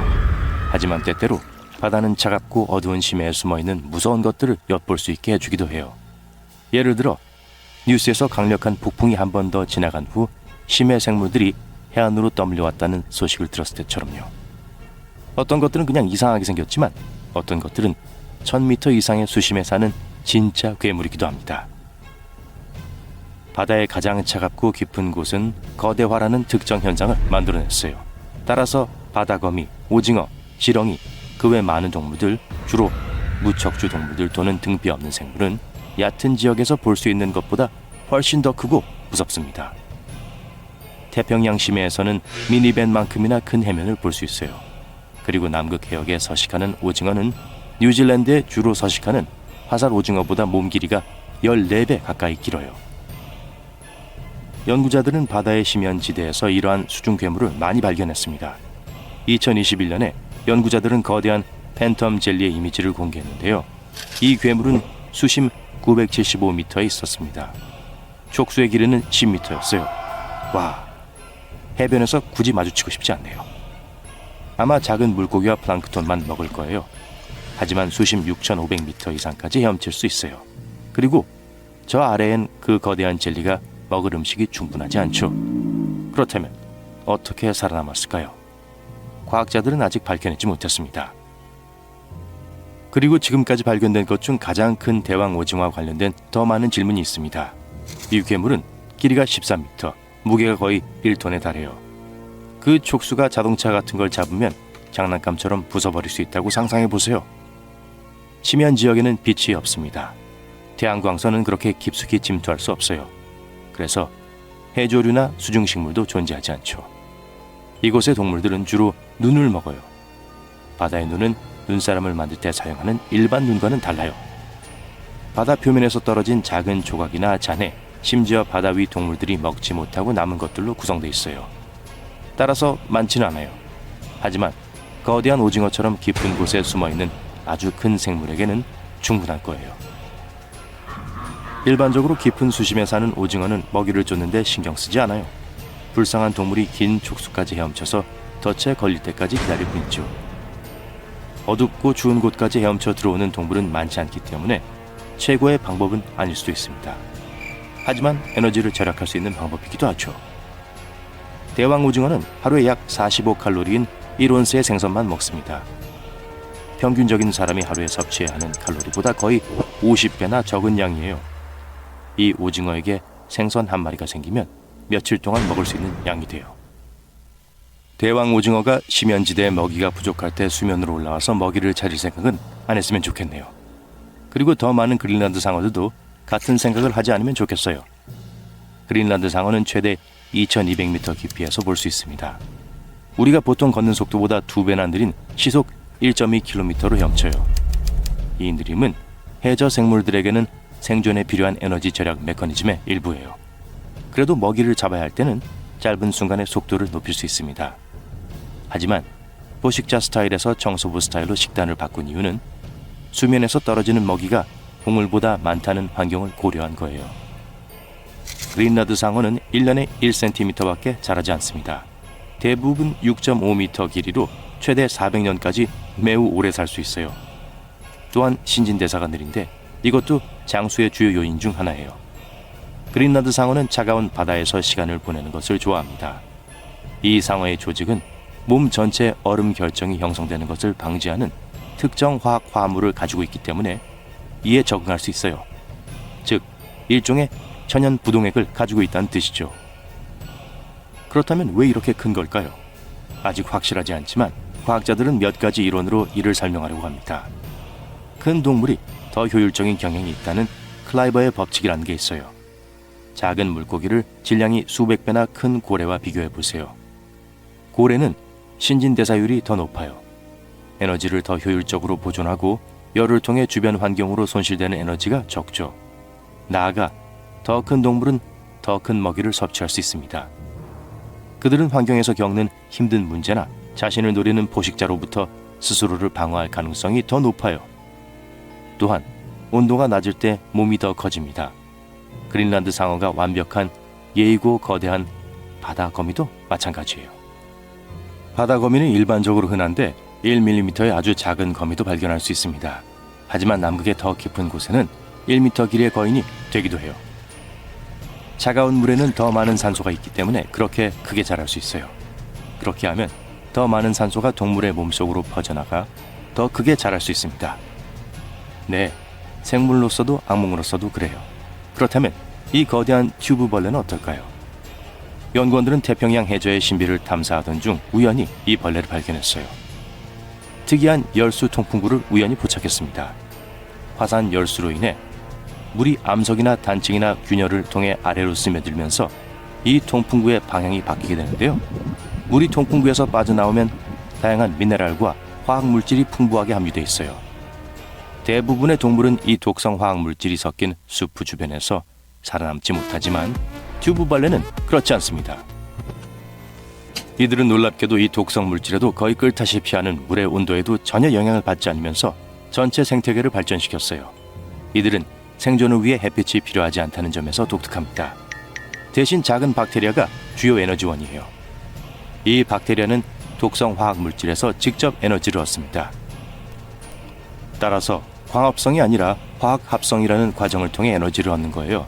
그리고 이 튜브벌레는 입이 없고 박테리아가 그 안에 살고 있어요. 이상한 이야기죠. 게다가 이 무서운 벌레는 최대 2.4m까지 자랍니다. 자이언트 아이소포드도 마찬가지예요. 햇빛이 닿지 않는 수심 500m 이상의 심해에 숨어 있는데 마치 괴물 나무벌레처럼 생겼어요. 대부분의 시간을 해저에서 보내며 높은 바다에서 떨어지는 먹이를 찾으려고 하죠. 다리 끝에 있는 갈고리 모양의 작은 발톱을 확인하세요. 아이소포드는 이 발톱을 이용해 해저를 이동하는 동안 안정감을 유지해요. 빛이 없기 때문에 긴 안테나를 통해 주변을 감지할 수 있습니다. 이 감각 안테나는 몸 길이의 절반 정도에 달해요. 자이언트 아이소포드는 몸 크기에 비해 눈도 꽤 큰 편이에요. 머리부터 꼬리까지 30cm 이상 자랄 수 있습니다. 그리고 이 친구들은 정말 인내심이 강해요. 저 아래 동물들은 먹이를 거의 구할 수 없다고 했던 말 기억하시죠? 때로는 제대로 된 식사를 하기 위해 몇 년을 기다려야 할 때도 있어요. 그렇기 때문에 신진대사가 놀라울 정도로 느려서 아무것도 먹지 않고도 5년을 버틸 수 있습니다. 상상해보세요. 얘기만 해도 배가 고파지네요. 2006년에 한 생물학자가 얕은 바다와 깊은 바다의 차이를 비교하는 연구를 수행했어요. 그는 심해가 섬의 법칙을 반영한다는 사실을 깨달았습니다.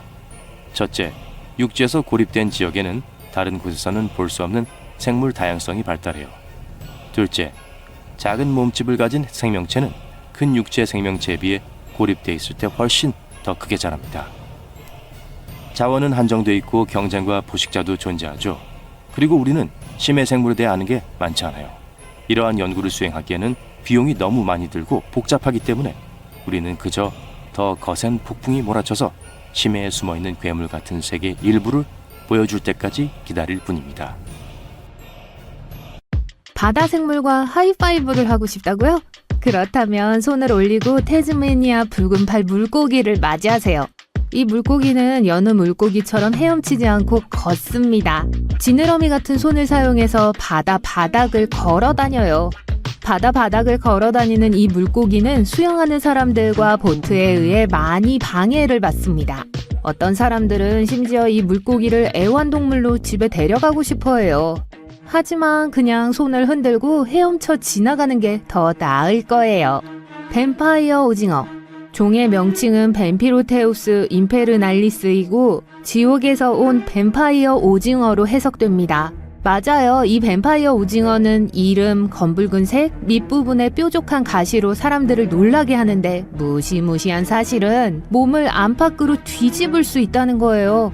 뱀파이어 오징어는 이런 겉모습과는 달리 인간에게는 아기 고양이처럼 해가 없어요. 마치 드라큘라가 겁을 주긴 했지만 피를 빨아먹는 송곳니가 없는 셈이에요. 뱀파이어 오징어는 바다 표면 근처에 떠있는 식물과 동물 물질의 입자를 먹고 삽니다. 포식자가 아니기 때문에 좋은 방어 전략이 필요하고 뱀파이어 같은 외모는 그것을 잡아먹고 싶어하는 큰 생물을 물리치기 위한 거예요. 안쪽 피부의 뾰족한 부분이 더 위협적이기 때문에 몸을 뒤집는 건 방어 메커니즘이에요. 또한 색이 없지만 포식자들의 주의를 분산시키기 위해 생물 발광 입자로 가득 찬 물질을 발사합니다. 바키타. 멕시코 해안에서 배를 타고 외출하는 것은 완벽한 휴가처럼 들립니다. 태양, 푸른 물, 멸종 위기에 처한 바다 생물. 잠깐, 뭐라고요? 바키타는 위험하지는 않지만 인사를 하거나 사인을 받으려고 하지는 마세요. 굉장히 수줍음이 많아요. 스페인어로 작은 소를 의미하는 바키타는 작은 해양 포유류입니다. 눈 주위에 검은 반점들이 있어서 마치 바다 판다처럼 보여요. 한 마리를 보게 된다면 매우 특별한 일이에요. 멸종 위기에 처해 있거든요. 주로 어망에 우연히 휘말리기 때문이에요. 야생에는 10마리만 남아있는 것으로 추정됩니다. 블루 드래곤. 이 작은 생물은 마치 어린이 판타지 영화 주인공 같아요. 블루 글라우커스라고 불리는데 블루 드래곤 또는 블루 엔젤이라고 불려요. 대서양, 태평양, 그리고 인도양과 같은 많은 곳에서 발견될 수 있어요. 연체동물의 일종이고 겨우 3cm 길이까지만 자라요. 우리가 등이라고 생각하는 부분은 사실 연체동물의 밝은 아랫배입니다. 등으로 떠오르는데 파란색이 물의 파도와 함께 섞이는 것을 돕습니다. 블루 드래곤은 예쁘기만 한 것이 아니라 영리하기도 해요. 보통 피잘리아 피잘리스라고도 알려진 작은 불에 관 해파리를 먹고 살아요. 블루 드래곤은 침세포를 나중에 사용하기 위해 저장해두는데 본질적으로 상대의 방어 도구를 훔치는 셈이에요. 위협을 받으면 저장해두었던 침세포를 발사해서 적을 향해 작은 불에 관 해파리보다 더 강력한 힘으로 적을 공격해요. 엄청난 양의 침세포를 저장할 수 있기 때문에 인간에게 위협이 될 수 있습니다. 그러니까 만약 발견하거든 만지지 마세요. 그저 멀리서 보면서 감탄하는 게 최고예요. 배럴 아이 피쉬. 슈퍼맨의 엑스레이 시력을 원했다면 배럴 아이 피쉬를 보면 자신도 모르는 사이에 그런 초능력을 얻은 것 같은 느낌이 들 거예요. 배럴 아이 피쉬는 투명한 머리를 가지고 있어서 눈과 뇌가 안에서 어떤 모습인지 들여다볼 수 있어요. 이 웅장한 생명체는 깊은 바다에 삽니다. 바다의 가장 깊은 곳으로 거의 얼어붙을 듯한 기온과 끊임없는 어둠 속에서 이상한 생물들이 살고 있는 곳이에요. 표면 물에 약 1000배에 달하는 수압에 노출되어 있어요. 만약 깊은 바다를 생각하기만 해도 등골이 떨린다면 계속 시청하면서 더 많은 심해 생물에 대해 배워보세요. 배럴 아이 피쉬는 대서양, 태평양, 그리고 인도양에서 발견됩니다. 여러분은 왜 물고기가 투명한 머리를 갖게 됐을까? 라고 궁금해할 수 있어요. 궁금한 건 당연해요. 이 종이 1939년에 발견된 이래로 배럴 아이 피쉬의 눈은 똑바로 앞만 보도록 고정되어 있고 움직일 수 없기 때문에 터널 시력을 가졌을 거라고 추정되었습니다. 몬테레이 베이 수족관 연구소의 과학자 브루스 로빈슨과 킴 라이젠 비클러는 최근 이 물고기가 눈을 수직으로 움직여 반투명 머리 윗부분을 통해 볼 수 있고 따라서 근처에 포식자나 먹이가 있는지 알 수 있다는 걸 발견했어요. 또한 투명한 머리는 더 많은 빛이 들어오도록 하여 먹이를 더 잘 탐지할 수 있게 해줍니다. 배럴 아이 피쉬는 해파리와 작은 물고기 종을 먹는 것으로 알려졌어요. 만약 밤에 바다에 잠수한다면 어둠 속에서 오렌지색 공산호초가 피어나는지 볼 수 있을 만큼 운이 좋을지도 몰라요. 하지만 잘 보기 위해 손전등을 켜는 순간 튜브 안으로 다시 들어가 버릴 테니까 빨리 서두르는 게 좋을 거예요. 메갈로돈. 고래상어는 인간에게 알려진 가장 큰 상어가 아니에요. 만약 전체 상어종이 왕국이라면 선사시대의 메갈로돈은 바다의 지배자가 될 거예요. 메갈로돈은 오래전에 바다를 누볐어요. 약 1590만 년에서 260만 년 전, 초기 중신세부터 후기 선신세 사이까지 거슬러 올라갑니다. 멸종된 지 오래지만 사람들은 여전히 이 거대한 바다동물에 대해 알고 나면 놀랍니다. 메갈로돈은 길이가 14m에서 18m까지 될 수 있고 주둥이 너비가 1.8m에 달하기도 했어요. 한때 메갈로돈의 이빨이었던 18cm 길이의 화석이 발견됐어요. 이 동물들이 오래전에 멸종된 사실이 반가울 수도 있지만 여전히 몇몇 모험가들은 언젠가 이 괴물을 만나기를 바라고 있습니다. 덤보문어. 보는 사람에 따라 사랑스러울 수도 있고 소름 끼칠 수도 있는 이 생물의 공식 명칭은 그린 포테오티스라고 해요. 좀 더 캐주얼하게 디즈니 캐릭터의 이름을 따서 덤보문어라고 불려요. 비록 문어가 아닌 코끼리 덤보는 큰 귀 때문에 놀림을 받았지만 이 사랑스러운 문어가 바닷속 이웃들에게 놀림을 받을 가능성은 매우 낮습니다. 가장 깊은 바다에 사는 심해 문어거든요. 그곳이 얼마나 무서운 곳인지 알고 계시죠? 길이가 겨우 20cm 정도고 바닥 위를 맴돌며 달팽이, 벌레, 그리고 해류나 바다 분출구 근처에서 발견한 다른 먹이를 먹으며 생활해요. 덤보문어에는 거의 17종이 있고 모두 크기, 색깔, 신체 부위가 달라요. 이상한 동물들을 더 많이 만나보고 싶다면 심해가 인간에 의해 거의 탐험되지 않았다는 사실이 반가울 거예요. 그러니까 잘 지켜보세요. 미래에는 심해에 더 많은 신기한 동물들이 발견될 거예요. 씨 엔젤. 이 바다 생물은 매우 귀엽고 이름도 귀엽게 들릴지 모르지만 햇빛과 사탕만 먹고 살진 않아요. 그들이 가장 좋아하는 음식은 바다 나비예요. 바다 나비를 잡기 위해서 점액 덫을 놓고 매복하며 기다립니다. 스쿼트 아네모네 새우. 이 새우는 아주 작아서 길이가 1.3cm에 불과해요. 또한 독특한 행동 때문에 댄서 새우라고도 알려져 있어요. 동요하면 머리 위로 엉덩이를 올리고 춤을 춥니다. 잠수부들은 또한 이 새우들이 언제든 손 위로 뛰어 올라 청소를 한다고 해요. 코코넛 개. 이 녀석은 꽤 소름 끼치게 보일 수도 있어요. 특히 해가 진 후에요. 다 자란 코코넛 개의 길이는 약 90cm입니다. 선호하는 먹이는 코코넛이지만 도마뱀과 심지어 큰 새를 사냥할 수도 있습니다. 슬렌더 스나이프 뱀장어. 이 뱀장어는 날씬하고 긴 동물로 해양 과학자들에게는 여전히 미스테리예요. 길이가 122cm이고 척추에 적어도 750개의 뼈가 있는데 이것은 세계의 다른 어떤 동물보다도 훨씬 더 많아요. 바다조름. 바다조름은 길이가 2.2m이고 많은 종류가 있지만 대부분은 정말로 펜이나 깃털펜처럼 보여요. 그 유사성은 이 동물이 바닥에 고정시키는 물로 채워진 둥근 모양일 때 훨씬 더 두드러집니다. 페르시안 카펫 플랫웜. 이 생물은 매우 작기는 하지만 정말 카펫처럼 보여요. 길이는 10.2cm에 불과해요. 수컷과 암컷 둘 다 될 수 있기 때문에 다른 플랫웜과 짝짓기를 하는 것이 아니라 자손을 낳을 권리를 두고 싸웁니다. 홍학혀 바다 달팽이. 관광객들은 이 특별한 달팽이를 조개 껍질이라고 생각하고 예쁜 색깔 때문에 좋아하지만 사실 껍데기 색깔은 탁하고 다채로운 연조직 밑에 숨겨져 있어요. 산호의 부드럽고 독성이 있는 부분을 먹고 스스로를 보호하기 위해 그 독소를 저장합니다.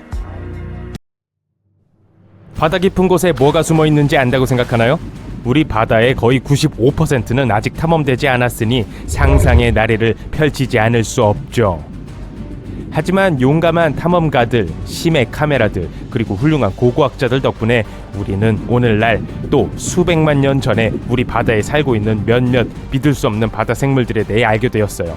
2.7m의 거미개에서부터 18m의 선사시대 메갈로돈에 이르기까지 이 바다 거주자들은 생김새와 크기가 참 다양해요. 하지만 거대한 몸집으로 유명한 바다 생물에 초점을 맞춰볼게요. 여러분은 살아있는 고래종 중 어떤 게 가장 큰지 추측할 수 있나요? 자, 범고래는 아니에요. 좋은 추측이지만요. 범고래는 7m에서 9.8m까지 자랄 수 있는 이빨이 있는 고래로 스쿨버스보다 약간 작아요.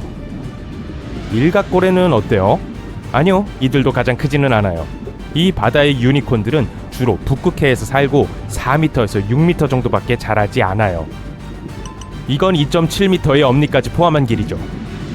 맞히는 게 힘드나요? 좋아요. 제가 졌어요. 여전히 오늘날까지 존재하는 가장 큰 고래는 흰긴 수염고래예요. 입이 떡 벌어지는 25m에서 32m의 흰 긴 수염고래는 우리가 알고 있는 가장 큰 고래일 뿐만 아니라 현재 지구상에서 살았던 가장 큰 동물이에요. 진짜로요. 이 동물들은 티라노사우루스보다 더 크고 선사시대 메갈로돈보다 더 커요. 만약 흰 긴 수염고래를 스쿨버스 옆에 놓아둔다면 그걸 삼킬 수 있을 것처럼 보일 거예요. 생각해보세요. 내셔널 지오그래픽에 따르면 흰 긴 수염고래의 혀는 코끼리 무게와 같을 수 있고 심장은 자동차만큼 무게가 나갈 수 있다고 해요. 이게 어떻게 가능하단 말이죠? 이 거구의 생물이 매일 약 4톤의 크릴 새우를 먹어야 하는 게 놀라운 일도 아니네요. 오늘날 흰긴 수염고래의 웅장한 비율과 경쟁할 수 있는 동물들은 그리 많지 않은데 완전히 다른 종이지만 좋은 경쟁자가 있어요. 그리고 그건 여러분의 예상과는 다를 거예요. 해파리예요. 아니요, 해안가에 밀려와 해변에서의 완벽한 좋은 하루를 망치는 작은 해파리를 말하는 게 아니에요. 가장 큰 해파리인 사자갈기 해파리 말이에요. 이 무척추 동물은 길이가 36.6m까지 자랄 수 있어요. 또한 빨간색, 보라색, 심지어 주황색 같은 다양한 화려한 색들이 있죠. 게다가 길이만으로 놀래주기가 성에 차지 않는지 사자갈기 해파리는 70에서 150개에 이르는 엄청난 8세트의 촉수를 자랑해요. 총 1200개까지 가질 수 있다는 걸 의미하죠. 여기 대왕쥐 가오리가 있어요. 세계에서 가장 큰 가오리예요. 이들의 날개 길이는 버스보다 길 수 있어요. 이 녀석들은 길이가 9.1m에 이를 수 있어요. 또 모든 물고기 중에서 몸 크기에 비해 가장 큰 뇌를 갖고 있죠. 노란 가오리 사촌들과 달리 쥐가오리는 독이 있는 꼬리가 없어요. 그리고 사자갈기 해파리와 흰긴 수염고래가 가장 긴 바다생물 자리를 아직 뺏기지 않았지만 길이가 훨씬 더 길 수 있는 한 해양생물이 있어요. 멘탈플로스닷컴에 따르면 작은 불에 간 해파리는 촉수 등을 다 합치면 길이가 50m에 이를 수 있다고 해요. 이들은 해파리와 많이 닮았지만 실제로는 관해파리라고 알려져 있으며 유전적으로 동일한 수백 때로는 수천 마리가 있어요. 이들의 긴 촉수는 유기체가 먹이 잡는 걸 돕고 침은 대부분의 동물들, 심지어 어떤 경우에는 인간에게도 치명적이에요. 더 소름 끼치는 건 어떤 이유로든 촉수 중 하나가 유기체에서 떨어져 나간다면 분해되기 전까지 며칠 동안 물 주위를 떠다닐 수 있다는 거예요. 분리되어 떨어져도 이 촉수는 여전히 여러분을 쏠 수 있어요. 하지만 아직 바다 밖으로 뛰쳐나가지 마세요. 작은 불에 간 해파리의 침에 쏘일 가능성은 매우 희박해요. 하지만 만약 쏘인다면 그 부작용은 부푼 상처, 위경련, 심박수 증가, 그리고 배탈로 좋지 않을 거예요. 이 긴 생물들 근처에는 가고 싶지 않겠지만 보기에는 확실히 예뻐요. 저 색깔들 좀 보세요. 샤스타사우루스는 현존했던 가장 큰 해양 파충류예요. 이 포식자들은 약 2억 1천만 년 전 트라이아스기 후기에 살았어요. 이 놀라운 거구는 길이가 21m에 이를 수 있었고 무게가 75톤 이상 나갔어요. 즉 샤스타사우루스는 흰긴 수염 고래만큼 무거웠죠. 그리고 만약 이 생명체를 수직으로 세울 수 있다면 7층 건물만큼 클 거예요. 이런 외관에도 불구하고 샤스타사우루스는 사실 크기에 비해 꽤 날씬했는데 늑골의 직경이 겨우 2m였어요. 여러분은 이 큰 녀석이 다른 공룡들을 씹어먹었을 거라고 생각할지 모르지만 전혀 그렇지 않아요. 이 파충류는 작은 물고기와 문어, 오징어와 같은 구종류로 구성된 식단으로 살았어요. 알베르토 넥테스는 대표적인 수장용과인데 그 뜻은 이 해양 파충류가 믿을 수 없을 정도로 긴 목에 작은 머리와 물속을 움직이는 걸 도와주는 큰 지느러미 같은 팔다리를 가졌다는 걸 의미해요. 이 생물들은 7,600만 년 전에서 7천만 년 전 북아메리카 주변의 바다를 점령했어요. 이 바다 괴물의 길이는 11.5m에 이를 수 있었고 목은 그 길이에서 7m를 차지했죠. 목은 진정한 신기록을 세웠는데 무려 76개의 뼈가 있었어요. 인류에게 알려진 어떤 동물도 목에 그렇게 많은 척추뼈를 갖고 있지는 않았어요. 과학자들은 그들이 왜 그렇게 긴 목이 필요했는지 확실하게 알지 못해요. 해저에서 조개를 모으기 위해 사용했을 수도 있고 어쩌면 그게 그들의 주요 먹이인 물고기와 오징어를 잡는 데 도움이 되었을 수도 있어요. 이 수생 파충류는 위에 위결석도 있었어요. 그들 중 일부는 지름이 14cm나 됐죠. 틸로사우루스는 모사사우루스과에 속했어요. 약 8,500만 년에서 8천만 년 전에 북아메리카의 얕은 바다를 지배했었죠. 거대한 포식자였고 대표적으로 가장 큰 것의 길이는 13m에 달했어요. 좁고 유체역학적인 몸을 갖고 있었고 먹잇감을 때리고 기절시키는 데 썼던 뭉툭하고 강력한 머리를 가지고 있었죠. 몸은 민첩한 지느러미와 조종할 수 있는 지느러미로 장식된 긴 꼬리를 갖고 있었어요. 틸로사우루스는 육식동물이었고 먹이는 물고기, 거북이, 그리고 작은 상어뿐만 아니라 다른 모사사우루스 수장용, 그리고 날지 못하는 새들도 포함되어 있었어요. 오프탈모사우루스를 만나보세요. 이 선사시대 파충류는 쥐라기 후기에 번성했고 전 세계 바다에서 살았어요. 뉴다이너소어닷컴에 따르면 오프탈모사우루스의 몸무게는 약 2,722kg이었고 약 4.9m까지 자랐어요. 오늘날 존재하는 벨루가 고래와 거의 비슷한 길이죠. 우리가 직접 그들을 볼 기회가 생기기 전에 멸종된 건 안타까운 일이에요. 왜냐하면 만화 같은 큰 눈과 돌고래 같은 이목구비가 꽤 귀엽기 때문이죠.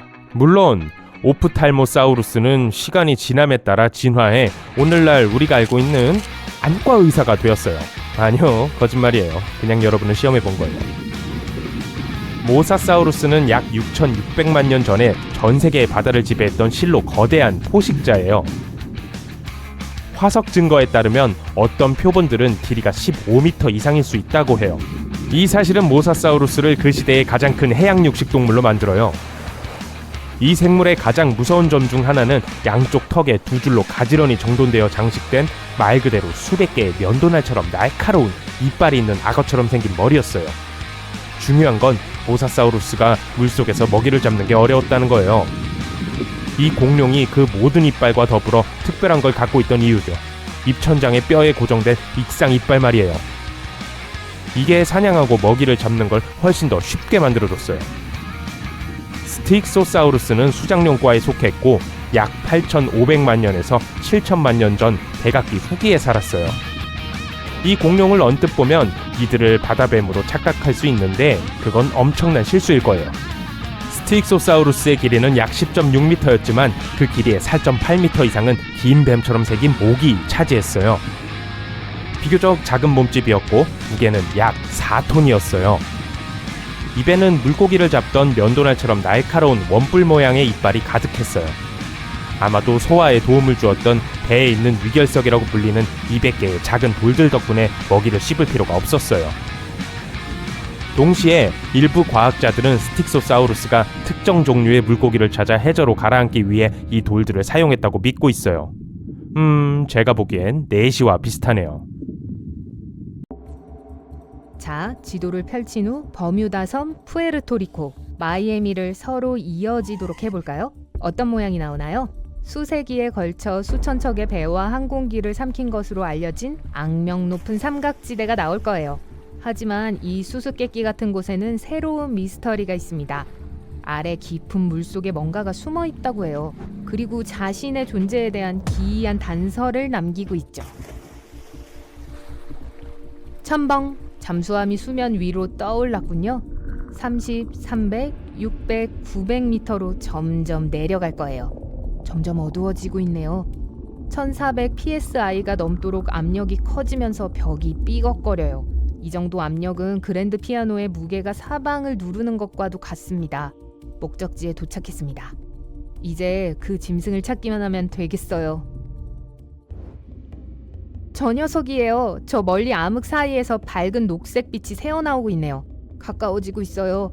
다가올수록 점점 커지고 있습니다.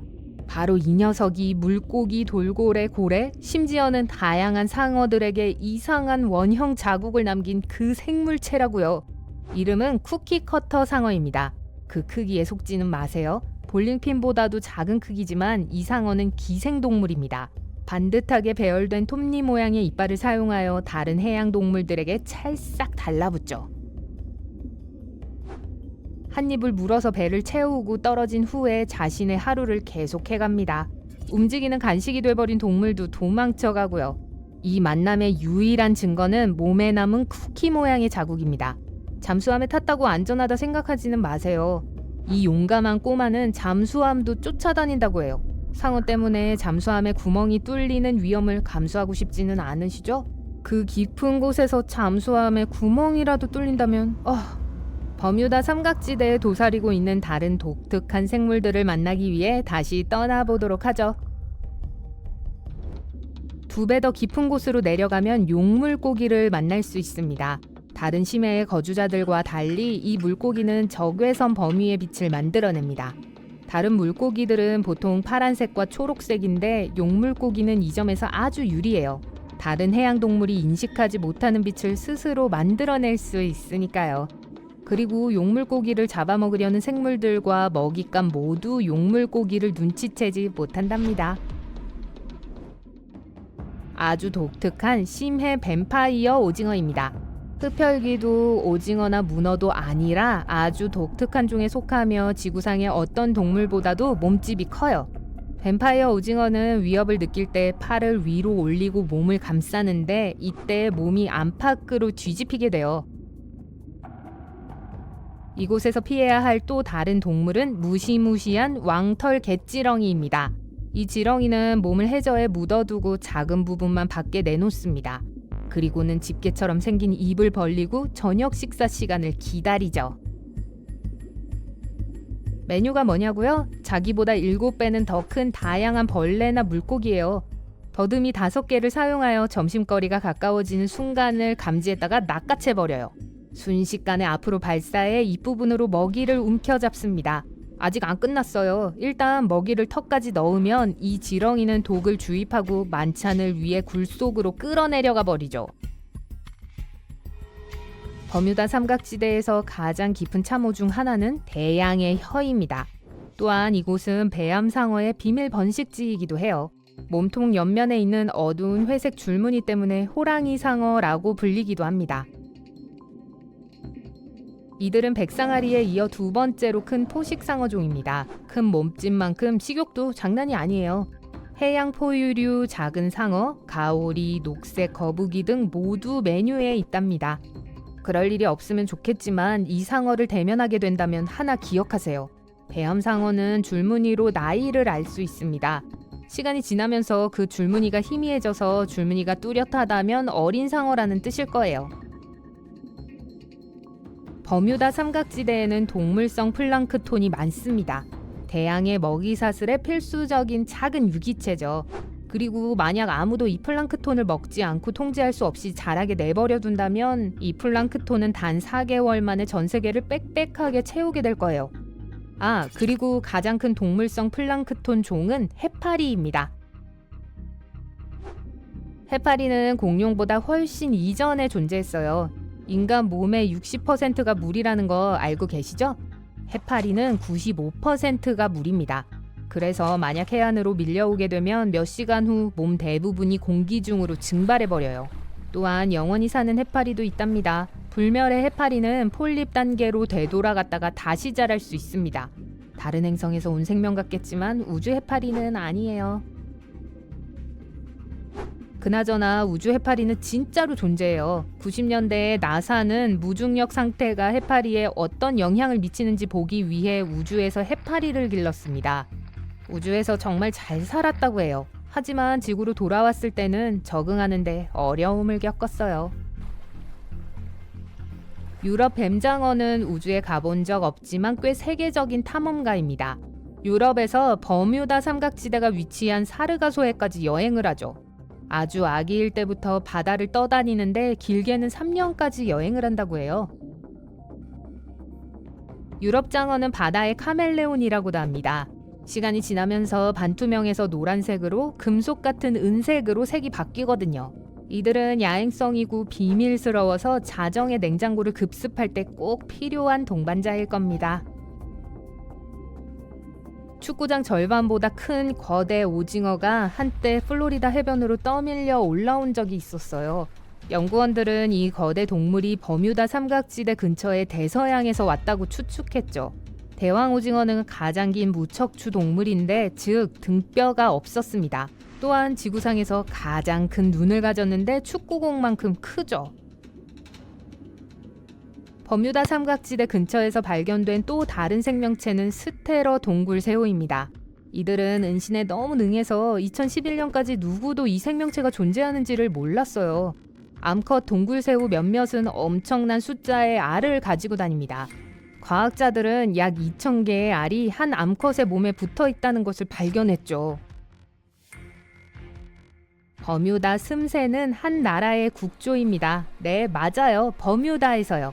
지구상에서 두 번째로 희귀한 바다새예요. 사실 1951년에 이 섬에서 몇 마리가 발견되기 전까지는 이 새가 멸종되었다고 생각했어요. 이 새의 울음소리는 등골이 오싹해지게 으스스하다고 해요. 네소바리는 남부 플로리다 해안에서만 볼 수 있습니다. 이 물고기는 기다렸다가 물고기, 개, 바닷가재를 공격해 점심거리로 만들어버립니다. 거대한 입으로 음식을 흡입하는데 마치 진공청소기 같아요. 이 물고기에게는 카멜레온 같은 멋진 방어 기제도 있습니다. 네소바리는 위험을 느낄 때 색을 바꿉니다. 때때로 환경과 섞이기 위해 밝은 색이나 어두운 색을 띠기도 하죠. 자, 여기서 네소바리가 보이시죠? 없는 것 같다고요?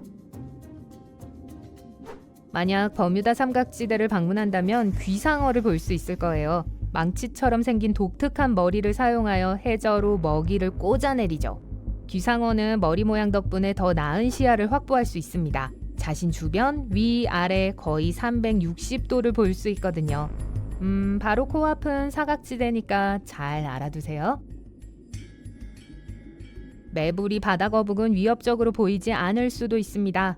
하지만 이 거북이는 새처럼 생긴 부리를 가지고 보이는 거라면 무엇이든 먹어버려요. 해면, 해조류, 심지어 독이 있는 해파리까지요. 이들의 메뉴에 있는 것들은 대부분 먹을 수가 없습니다. 하지만 이 거북이는 체지방으로 독과 독소를 흡수할 수 있기 때문에 아프지 않아요. 버뮤다 삼각지대는 녹색 야광 지렁이가 사는 곳이기도 해요. 지렁이라기보다는 애벌레인데 꼬리 근처의 장기로 밝은 빛을 만들어냅니다. 이 빛은 작은 생물들을 유인해서 먹이를 쉽게 잡을 수 있게 도와주죠. 대부분 이 벌레는 아주 평범해 보이지만 이상하게도 아주 엄격한 일정을 지킨다고 해요. 여름에 보름달이 뜬 후 세 번째 밤마다 정확히 같은 시간에 이 야광벌레는 불을 켭니다. 이제 버뮤다 삼각지대의 악몽 같은 생물들로 돌아가 볼게요. 마귀상어입니다. 살아있는 화석으로도 불리는데요. 그건 이 상어가 속한 동물과에서 유일하게 남아있는 동물이기 때문이에요. 길이는 팔뚝 정도밖에 안 되고 특별한 건 없어 보이네요. 하지만 먹이가 아주 가깝게 다가가는 모습을 주의 깊게 보세요. 꽝! 상어의 턱이 입 밖으로 튀어나와 불운한 물고기를 잡았습니다. 일단 입이 닫히면 턱은 상어의 입속으로 바로 돌아갑니다. 네, 이 친구도 우리와 함께 지구에 살고 있답니다.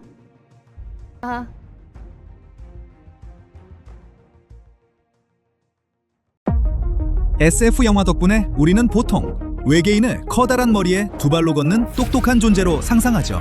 하지만 진짜 생명체가 저 밖에 존재한다면 뭐 어떤 모습이든 될 수 있어요. 거꾸로 뒤집힌 악몽 같은 것부터 꼬마가 그린 것 같은 이상한 수중생물까지요. 그런데 우주를 가로질러 갈 필요도 없어요. 그냥 시간을 거슬러 올라가면 됩니다. 왜냐하면 아주 오래전 지구에 이미 그런 생물이 있었거든요. 이건 털리몬스터의 이야기입니다. 과학자들도 아직 설명하지 못하는 가장 기괴한 생물 중 하나죠. 약 3억 1천만 년 전, 지구는 지금과는 완전히 다른 곳이었어요. 오늘날 우리 대륙은 깨진 접시 조각처럼 흩어져 있죠. 하지만 그때 석탄기 시절에는 판게아라는 하나의 초대륙이 있었어요. 티라노사우루스가 트리케라톱스를 쫓아다니기 2억 년도 더 전의 일이었죠. 광활한 지역이 따뜻하고 얕은 바다와 늪지 해안선으로 뒤덮여 있었고 공기는 더 짙고 산소 농도도 높았어요. 바다에는 진화의 실험 단계를 넘기지 못한 생물들이 가득했는데 이 녀석처럼요. 한때 지금의 일리노이 지역은 그저 얕은 연안 바다와 진흙투성이 해안이었어요. 강에서 흘러온 퇴적물이 해양 생물들을 자주 묻어버렸고 때로는 썩기 전에 철분이 풍부한 결핵체 안에 가둬버리기도 했죠. 그렇게 보통은 화석을 남기지 않는 연체동물들이 메이즌 크리크라는 곳에서 세밀하게 보존된 거예요. 우리가 아는 모든 털리몬스터 화석은 바로 이 한 곳에서만 나왔어요. 이 기이한 생물이 선사시대 바다 곳곳에서 헤엄치고 있었을 가능성은 충분해요. 하지만 여기가 그들의 몸을 우리가 발견할 때까지 보존할 수 있는 화학 조건을 갖춘 유일한 무덤이었을 수도 있죠. 근데 이게 대체 뭔데요? 이름은 이 화석을 발견한 일리노이의 수집가 프랜시스 털리를 따서 지어졌어요. 그리고 두 번째로, 이건 절대 괴물은 아니었어요. 이 동물은 꽤 작았거든요. 보통 약 8cm에서 35cm 정도였죠. 딱딱한 껍데기나 뼈 없이 통통한 벌레나 민달팽이 모양의 부드러운 몸통으로 헤엄쳤어요. 앞부분이 가장 멋지면서도 이상했어요. 긴 유연한 주둥이가 튀어나와 있어 진공청소기 호스 같았는데 끝엔 집게발이 달려 있었죠. 입 자체는 딱딱하지 않았어. 코끼리가 코를 쓰는 것처럼 또는 문어가 팔을 뻗는 것처럼 늘어나고 구부러질 수 있었죠. 그래서 먹이를 직접 물어뜯는 대신 아마 얼굴에 촉수를 뻗어서 먹이를 잡고 끌어당겼을 거예요. 눈도 정말 독특했어요.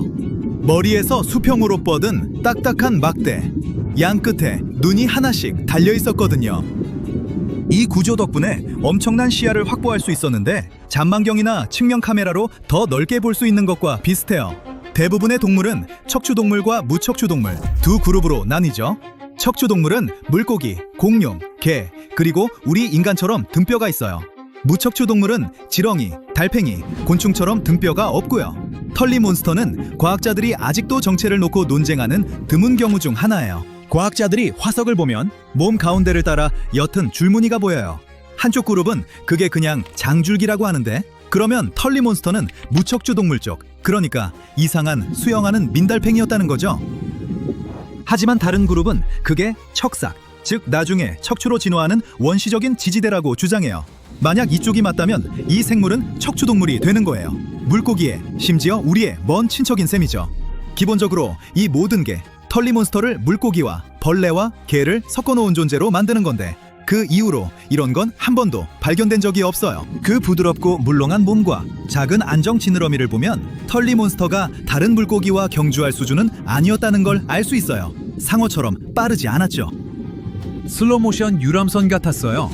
긴 주둥이로 진흙을 뒤져 해파리나 해삼, 썩은 걸 찾아 먹었을 거예요.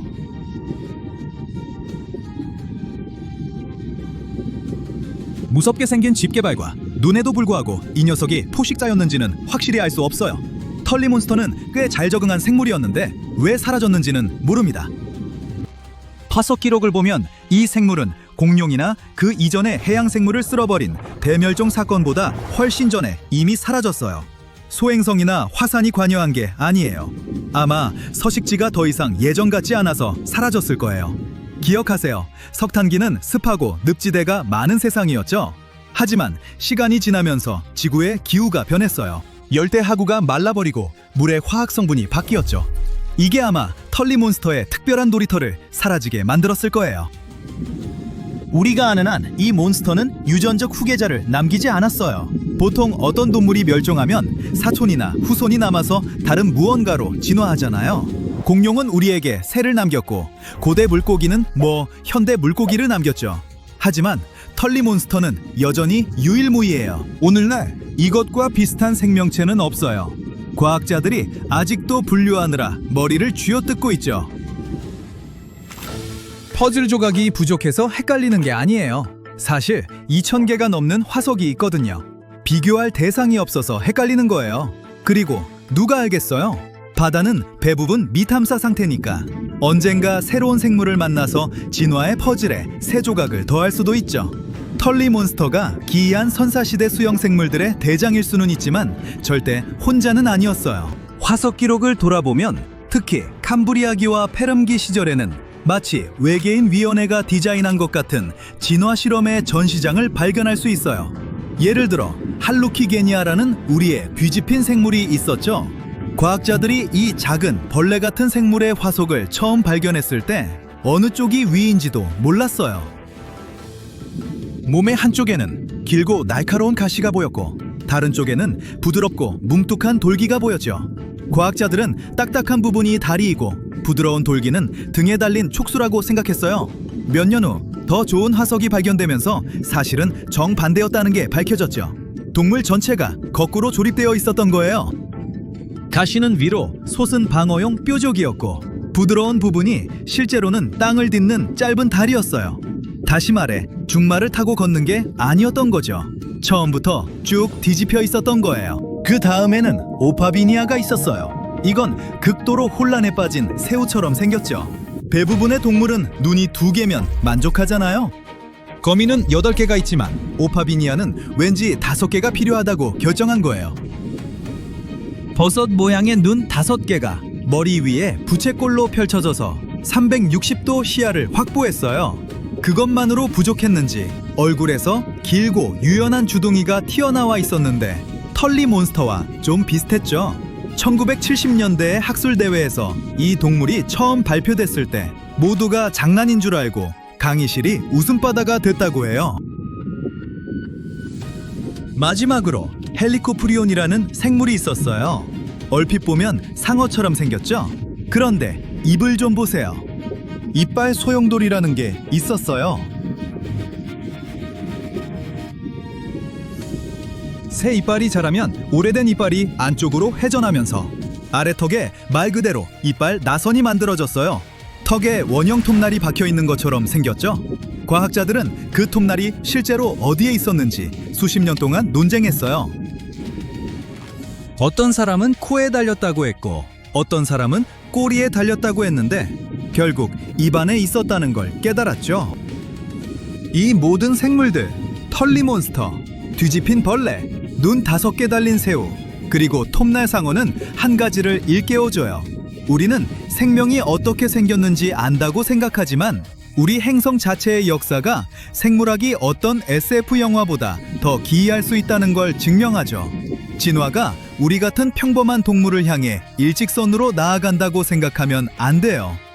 때로는 진화도 미지의 세계로 우회하거든요.